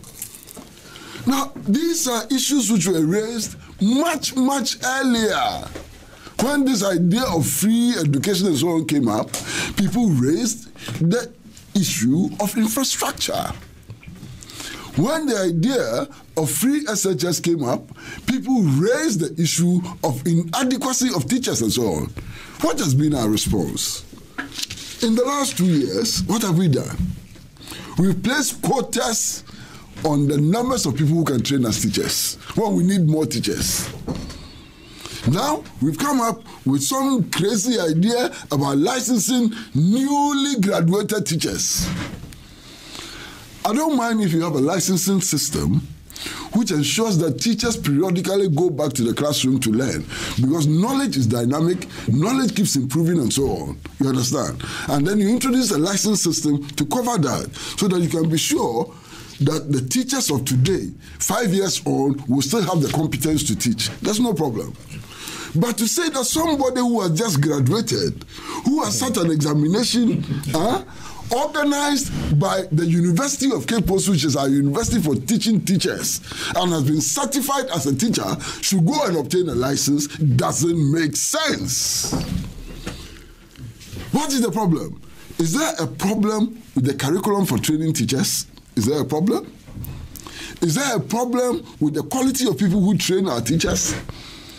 What is the problem? If the problem has to do with the methods of instruction in our teacher training institutions and so on, licensing does not resolve it. Especially when the licensing regime is about testing them on the very curriculum that on which they sat their examinations and for which they have been certified as teachers. You know, and then the other thing that worries me, is the fact that the people who have been running education in this country all these years are not being listened to. The Ghana National Association of Teachers, on many, many occasions, has tried to make input into shaping educational policy. And when this licensing thing came up, I saw a statement from the Ghana National Association of Teachers saying that they went to one meeting, they tried to make inputs, they asked for documents and so on, so that they can help shape up this licensing thing. They had nothing. All they had were radio announcements that people should go and take examinations and so on. NAGRAT is complaining. The National Association of Graduate Teachers is complaining and so on. So, what they call stakeholders, I don't think that when it comes to education, there are any special stakeholders. Because education is one area where every citizen is a stakeholder. You understand? Parents are stakeholders, students are stakeholders, the professional associations are stakeholders, and so on. So everybody is a stakeholder. But they claim that there are some special stakeholders and so on. And they are not consulting those special stakeholders. They are not taking their views on board and so on. That's a problem. It's a huge problem. You understand?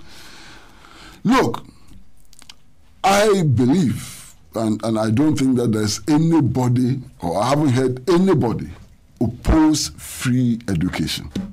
Nobody has opposed free education. And see, my brother Wilson, I mean, you talk about the Nkrumah regime and so on, and that Nkrumah introduced free education for the North. It's not true. Go and read the policy. If you read the policy, what the Nkrumah government introduced were fee-free compulsory education at all levels, you understand, for everybody, for all time. You understand? A certain attention was paid to the northern part of Ghana because the northern part of Ghana had been disadvantaged for centuries under colonialism and so on. So a special dispensation was made for the northern Ghana. The Nkrumah free education program was a progressive one. It had a starting point and had a termination point and so on. So you need to understand it in that context. But you see, again, free senior high school is not something new. It is not new at all. And it is being made to sound and look like this is the vision of one particular individual and so on. It is not true. I mean, we've been campaigning for education as a right and not a privilege from my secondary school days. People who have participated in this campaign, many of them are still alive. I mean, Nana Asante Sechi, as Secretary General of the All African Students Union, led a continental campaign, you know, to make education a right and not a privilege. He's not the only one. I mean, Akutu Ampao has been involved in this campaign for the better part of 40 years ago.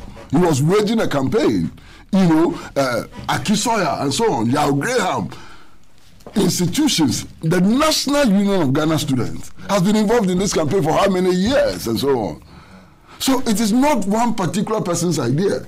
And ask yourself, how come that the need for progressively making education free and so on found its way into the 1992 Constitution? It was the result of these battles. And even if you take the political parties and so on, why?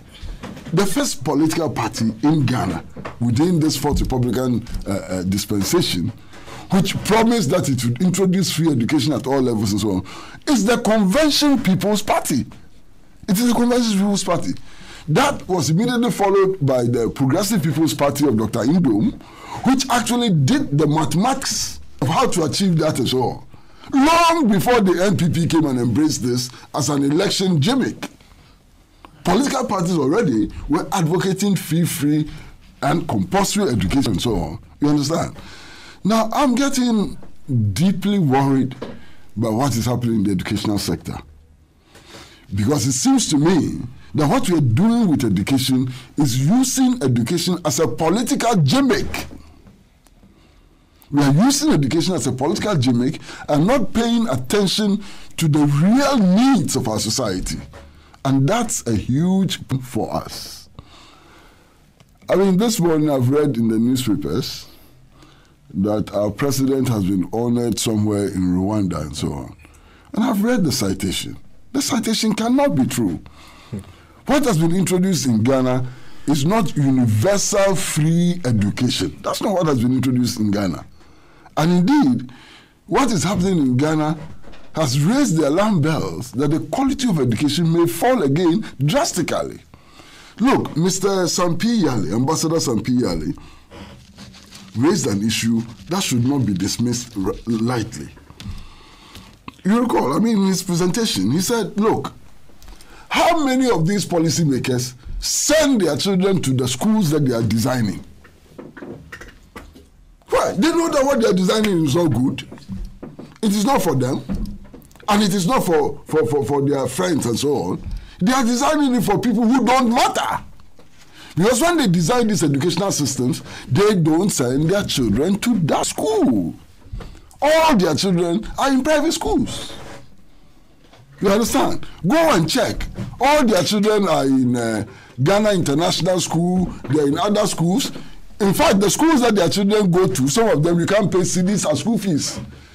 If you have a bag of cedis and you take it there that you're going to pay school fees for your children, they will reject it. They want you to pay in dollars, euros, and pounds. That's why they send their children to school. So if they have confidence in the educational system they are designing, we want to see their children there also going to those schools. You understand? And if their children were in those schools, are these the policies that they would have come up with? If their children were compelled to go to Benkum Secondary School, would these facilities be the facilities that they will be providing for Benkum Secondary School and so on? I mean, look, we were all in this country when under the PNDC, I think, a decision was made to introduce the current system of education that we have and to prevent ordinary people from taking the O-levels and A-levels. Master, what happened? By the time we could open our eyes, PNDC members and leaders were sending their children to go and do A-levels and O-levels. So if O-levels and A-levels were good, why did they ban them for ordinary people and so on? You know, I think the time has come to discuss education in all of its ramifications. And my brother, let me tell you something. You see, the kind of education we get is also dependent on the social political environment in which we live. So we cannot decouple education from the broad general environment in which we live. And I'll give you an example. I've given this example a couple of times. Perhaps some of you listening to me would have heard it already. But it's the best example I can give. Look, all the children in Ghana, they take the same examinations, regardless of where you come from, regardless of the size of your mother's pocket and your father's pocket and so on, we take the same examinations. And we do know that there are many parts in Ghana where they don't have electricity. They don't have electricity. There are some of the villages and hamlets where there is no television. You understand? So imagine that all of these kids from these hamlets and villages and so on go into the exam room, and one of the questions that they have to answer is simply write about your favorite television program. All those children from poor villages and hamlets and so on who have no access to television, they will fail that examination. And they will fail that examination not because they are dunces, not because they can't think, not because they don't learn, simply because they are poor. They come from poor communities and they have poor parents. This is an aspect of the inequality in our educational establishment that we need to address. That we need to see that education cannot be decoupled from the social, political, and economic conditions of our people. And that introducing free senior high school does not address these fundamental problems. You understand? It doesn't address these fundamental problems in any way. And then we are told that, look, if we are to wait for infrastructure and so on, we would never start free SHS. So even in the absence of infrastructure, let us hurry and push people into the schools and so on. What are we doing? What are we doing in the absence of infrastructure? That is why when you go to Garo Timpani, you will find students who don't have exercise books to write with. They don't have pens, they don't have exercise books. There is no blackboard even in the classroom. In fact, there is no classroom at all. So the children sit on sand and use their fingers to write in the sand. That's what they have. And we're happy with that. I mean, our idea is to give everybody education. So some children, they should go and sit in the sand and use their fingers to write in the sand. Whilst others go to some of the schools that we know they go to. Now they don't just have a blackboard. In fact, now in their classrooms there's no blackboard. They are electronic boards. And they use laptops and so on to learn. How can that child in Garo Timpani compete with the child who is using laptops to learn and so on? How is that possible? So I think it's about time that we begin to tackle the quality of education whilst at the same time thinking about how to improve access. Improving access alone does not resolve problems for underprivileged families, underprivileged communities, and underprivileged children. Well, thank you very much, Mr. Pratt. And that wraps up the conversation on our first topic. Unfortunately, we are way behind time. It's 11:37 now. Just a few of the messages you'll be sending to our WhatsApp number 0233995905. And this one coming from Auntie Lucy Wager says our schools, banks, hospitals, industries have finally been destroyed by the new patriotic party. Ghanaians, wake up and let's save our nation come 2020. This one is also from Habib in Saram, says, Senna, good morning to you and your cherished listeners. It's a pity where Ghana has reached today. When you use lies to get into power, reality will expose you. Everything has been turned upside down. We are suffering under Nana Akufo-Addo, be it economy, education, health, unemployment.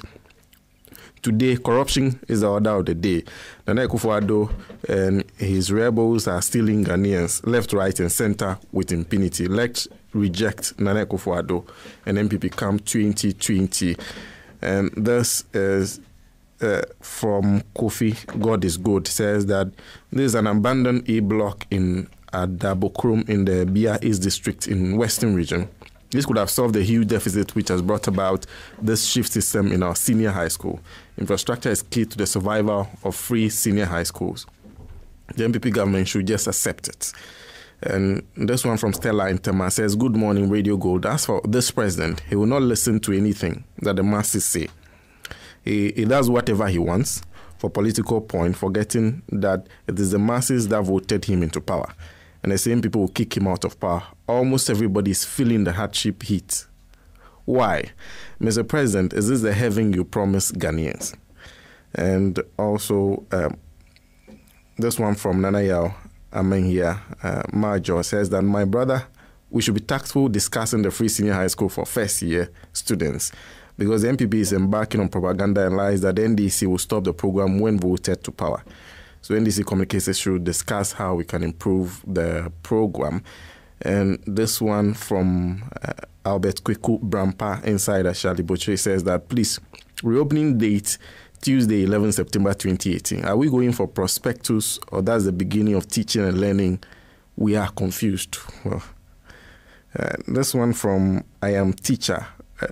Teacher 1, Fia Konya, says that hi, Senna, double track may not be helpful. That's all he says. Tafai Namar here says, please, can some, well, he is talking about, but please, can someone find out for me whether the $3 billion our vice president went to China to borrow has come? Because we're told that the money will come in August this year. We are now in September. Finally, I was shocked to hear Dr. Mark Esibeyeboa asking people to go and read this important document on social media. Honorable Adongo has done the right thing by not taking part and this attempt to cover up. I guess he's talking about the parliamentary hearing on the banking crisis. And then, Mr. Host, please ask GS and Education Ministry that what criteria have they used for the selection for first free senior high school? What is green and yellow? What is double track and shift system? That is the question from Eric Okonu at La Paz. And finally, Sen, I think your panelists have handled the double track system well.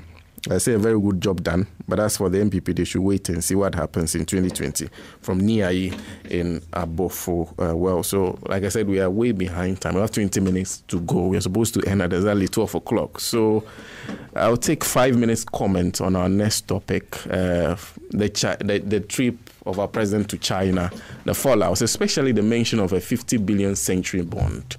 And well, we also understand that the 2 billion Sino-Hydro deal has be concretized in a way. I start with Ambassador Piali.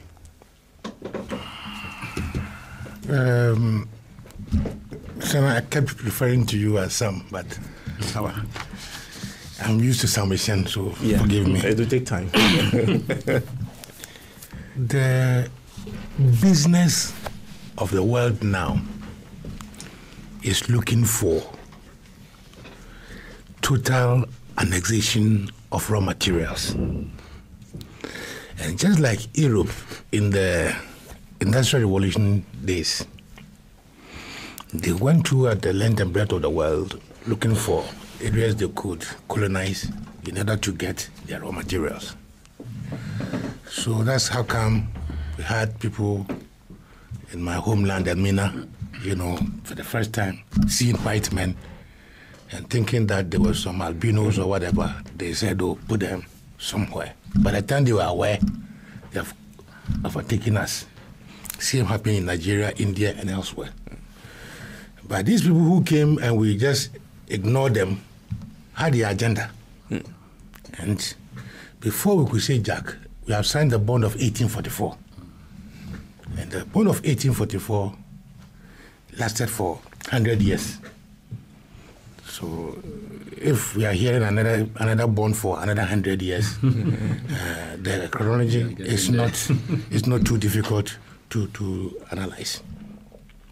But the fact is that China has started or is in a state of massive development in industry, in commerce, in everything. The only continent that can supply these raw materials is in Africa. Because China cannot go to US to explore its raw materials. They cannot go to Asia to do that. The only common place is Africa. So you would have in a year Macron coming to Africa, the British Prime Minister coming to Africa, and everybody coming to Africa, pretending that they are coming to be our friends. They even sometimes send tourists, to come and see what we are doing. So you see those people on bicycles, you call them Latter-day Saints or whatever. They are not Latter-day Saints. They started with the Peace Corps. The Peace Corps.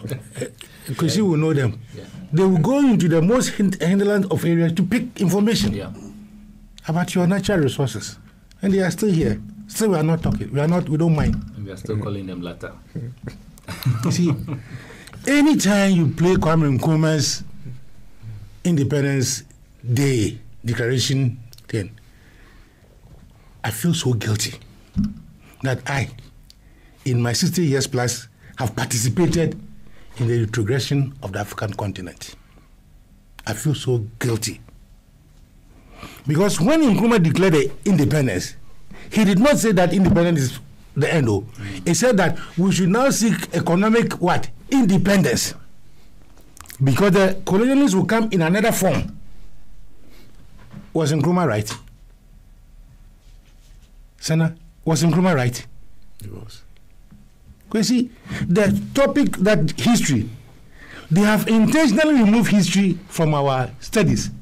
It is not, the white men are not, excuse this, like us, they plan, 100 years, they plan.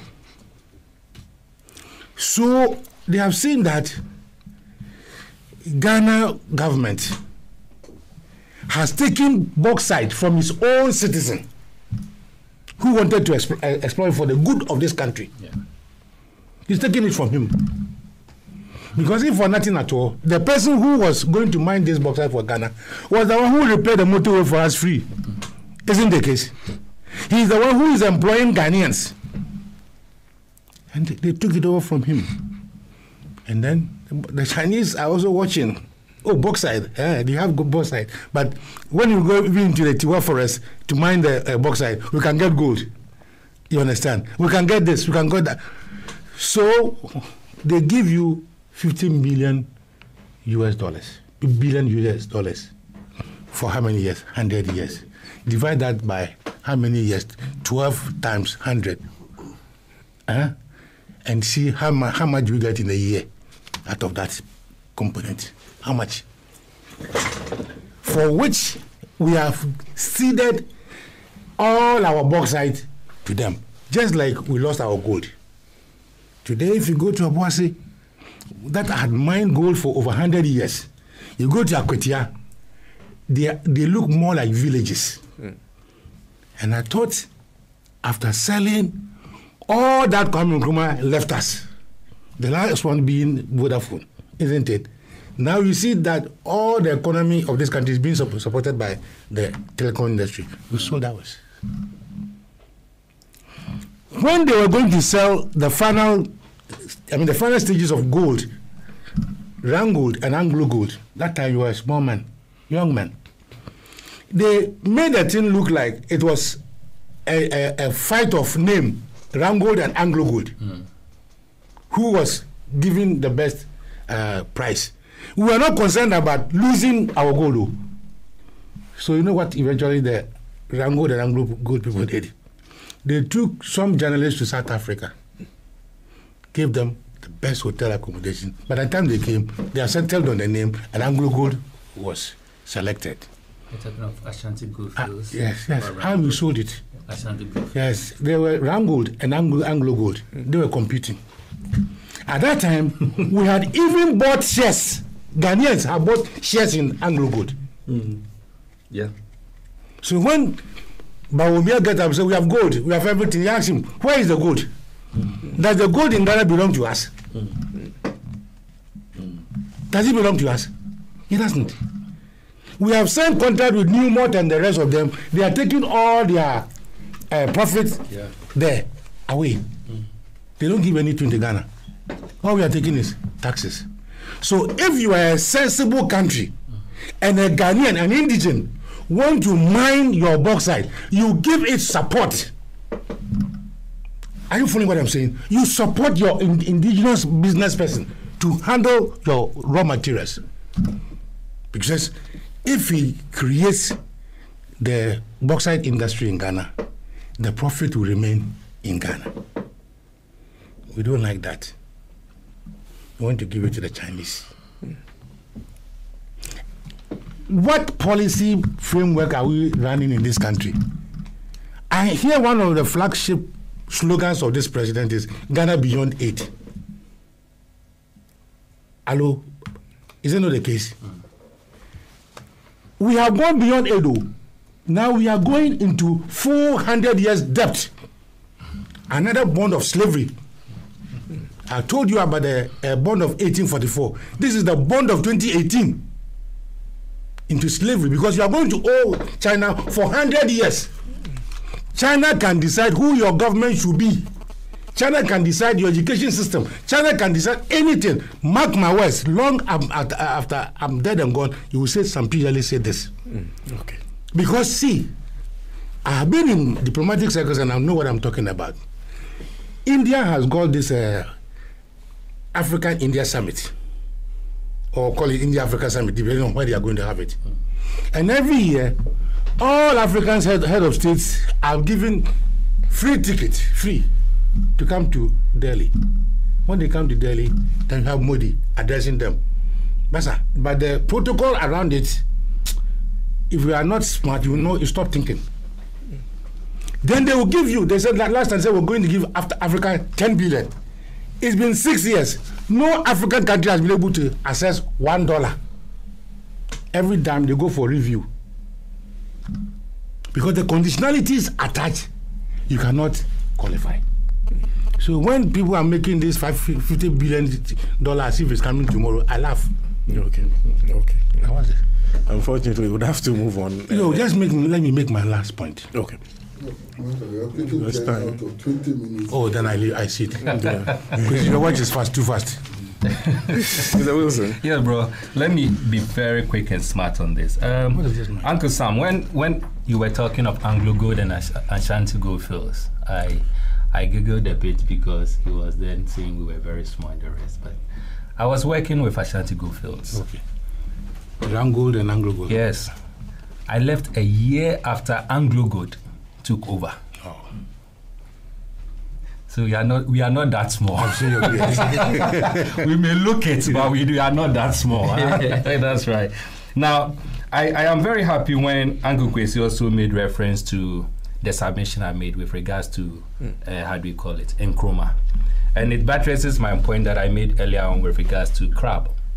That, some of the senior members in society should find a way of... You are going to put me in the category of dying people. No, you are not going to die now. No, because you have to write your book. No, because you don't. We are old. We are old. So, nobody said you should. That is the reason why you should start putting your knowledge down for us. But you should start writing. Because we need it. So do it now for us. So do that for us. But the point I was actually making was that, just like he agreed with me, Nkrumah gave some special dispensation to those in the north, right? And that is what I was the point I was making. Okay. That social inequality doesn't mean that equal access. If you want to fight social inequality, it is not equal access that fights it. You must give special dispensation to where it is relevant and where it is needed. Now, coming back to this bond issue, and I'm going to be very brief on it. Look, I've said, Senna, over and over that the problem we have in this country is mismanagement. That's the basic problem we have in this country. Just mismanagement. Unfortunately, we've had leaders who don't seem to know what their priorities or the priorities of this nation is. If we decide to start managing our resources the right way, if we decide to set our priorities right, a lot of these so-called bond and loans, we wouldn't be needing them in this country. Now, we go in for loans, we go in for bond, and we clap. And what is amazing to me is that when presidents who have been elected to generate funds and to use our resources and manage our resources to the benefit of all of us end up going for loans, we tag it as an achievement. It doesn't make sense to me. We tag it as an achievement. You heard it during NDC, during MPP. They go for loans. And I am yet to be told in this Fourth Republic which of the governments have been able to finish his term or during his term has been able to record and tell all of us that, look, I came and I've been able to internally generate this amount of money and we are using it to take care of this part of our economy. Oh, we did. I'll tell you we did. Quiet. Beautiful. But you see, and of course, I'm saying this with regards to or in relation to the number or the amount of loans that are being taken. All governments will do the same. But I'm telling you that the quantum, the rate at which they are able to generate internally, compared to they relying more on loans and funds and all that, there's some disbalance there. But again, let me be quick to add that, look, in this dispensation, no one is an island. Even individuals, we once a while fall on others for loans and all that. It is what you use it for that really matters. It is what you use it for that matters.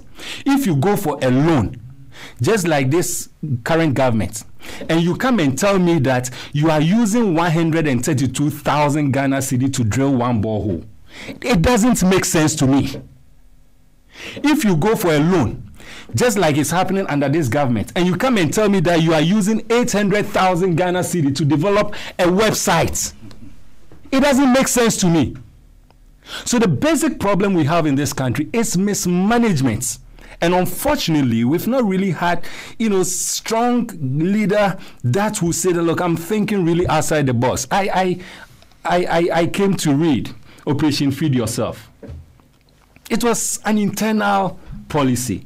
How many of such homegrown policies are we developing for ourselves to ensure that our dependency on foreign aids and loans and all that will be reduced? It is, as I said, it's only in Ghana that government goes for loan and followers of that government sees it as an achievement. It doesn't make sense. But finally on it, this issue of barter system, which I've heard the MPP arguing, it is even so shameful. You know what comes into my mind?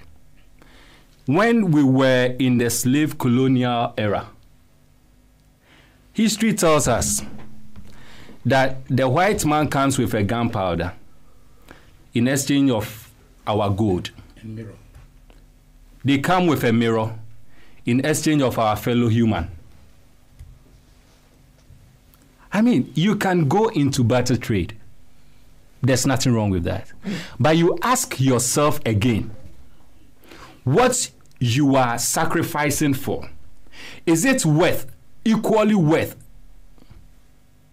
to what you are going to get? Okay. If it is more than what you are going to get, then common sense will tell you that you don't need to engage in that. Mr. Wilson, thank you.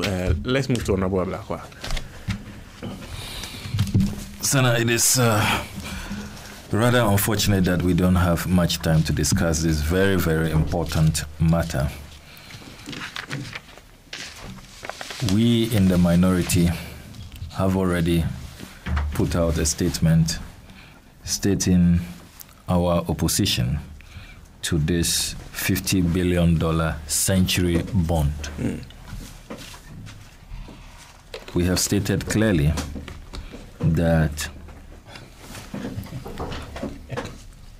if you look at our projected GDP, nominal GDP by end of December will be about $47 billion. You cannot borrow above your GDP. The economy cannot simply absorb it. $50 billion more than our projected GDP of $47 billion is $3 billion more. This economy cannot absorb it. We have done conservative analysis that even if the coupon, because the 30-year bond we floated, the coupon rate was 9%. So we have done conservative estimates that if this is secured at 7%, it will mean that what we'll actually be paying over the period, what we'll have to pay back, our obligation, will be $350 billion. $350 billion. And every year for the 100 years, we'll be servicing this debt by $3.5 billion. I mean, it will just crash the economy. Already, we've exceeded the dreaded 70% debt to GDP ratio. And our concern, really, as Wilson said, is that this government has borrowed in excess of 40 billion cedis so far, and there's not a single project to show for it. Not one project. At least under the President Mahama era, you can say that these monies borrowed was used for the 10 oil and gas fields. It was used for Terminal 3. It was used for Fufusu Solar Road. It was used for the Kaswa interchange. It was used for the Circle interchange. It was used for Tamale Airport, for Kumasi Airport, for the whole airport. It's been almost 2 years. Cape Coast Market, Kumasi Market, the KJTR Market. I mean, the list goes on and on and on. But in the case of this government, which interestingly said that borrowing is a lazy man's approach to national economic management, and that the money is here. The famous statements made by Dr. Baumia, which has gone viral, that he was deputy governor at the Bank of Ghana. He knows the money is here. And that if we don't need to borrow, if we stop corruption, plug the loopholes, the money is here. And yet you are now borrowing in historic quantums. And you say we should clap for you, we should applaud you. I mean, many economists who have analyzed this have said that it will be the most reckless thing to do to mortgage our future, and that this $50 billion century bond should not be pursued. And I hope that government will listen. But you see, Senna, there's a bigger challenge. And that bigger challenge is, what exactly is the economic model, the economic philosophy of the current government? It is like President Akufo-Addo is just being tossed by the wind. The last time he was in Brazil, he said that he will pursue the Brazilian economic model in Ghana. Now he's in China. He says he's going to pursue the Chinese economic model. We do know that the MPP government is a right-wing government. They believe in right-wing policies. They subscribe to the capitalist ideology. China is socialist. It's left. So is that the model? Okay. So you just don't get it. I mean, and I mean, you listen to our president, and there's no clarity. He's not fulfilling his promises. And my brother, what we should be talking about so far as the Ghanaian economy is concerned, is the general hardship. As we speak, Sana, I never imagined that the Ghanaian cedi will hit $5. Okay. So far as the exchange rate is concerned, at this time. Okay. Unfortunately, we have to listen to Mr. Padley. Well, as I said, just 10 seconds. You know, the hardship. Importers are complaining. Businesses are complaining. The general layoffs, and you know, we need a special program to discuss the economy and the plight of the Ghanaian worker. 2,700 workers have been laid off. The collapse of these 7 banks, and when the president had the opportunity to talk about this, he didn't talk about the plight of the workers. Said that all he said was that he doesn't mind if we have one strong indigenous bank. It's better than 7 weak banks. Okay. What about the severance package of these workers? The plight of these workers. I mean, the increasing cost of living. I mean, I am very, very worried. And if you go out there on the streets, Sana, you heard what General Nuno Mensah had to say, and it's a caution. I mean, people should not take him on that he's probably inflaming passions. He's cautioning. Okay. There's real hardship, and coupled with all these job losses, the collapse of businesses going on, we cannot continue to just have a president and a government that is just being tossed by the wind. There is no clarity what the economic vision is, the economic paradigm is, and it's just one talk. It's mere rhetorics after the other. But it's a shame we don't have time. I'm sure we'll have another opportunity. Yeah.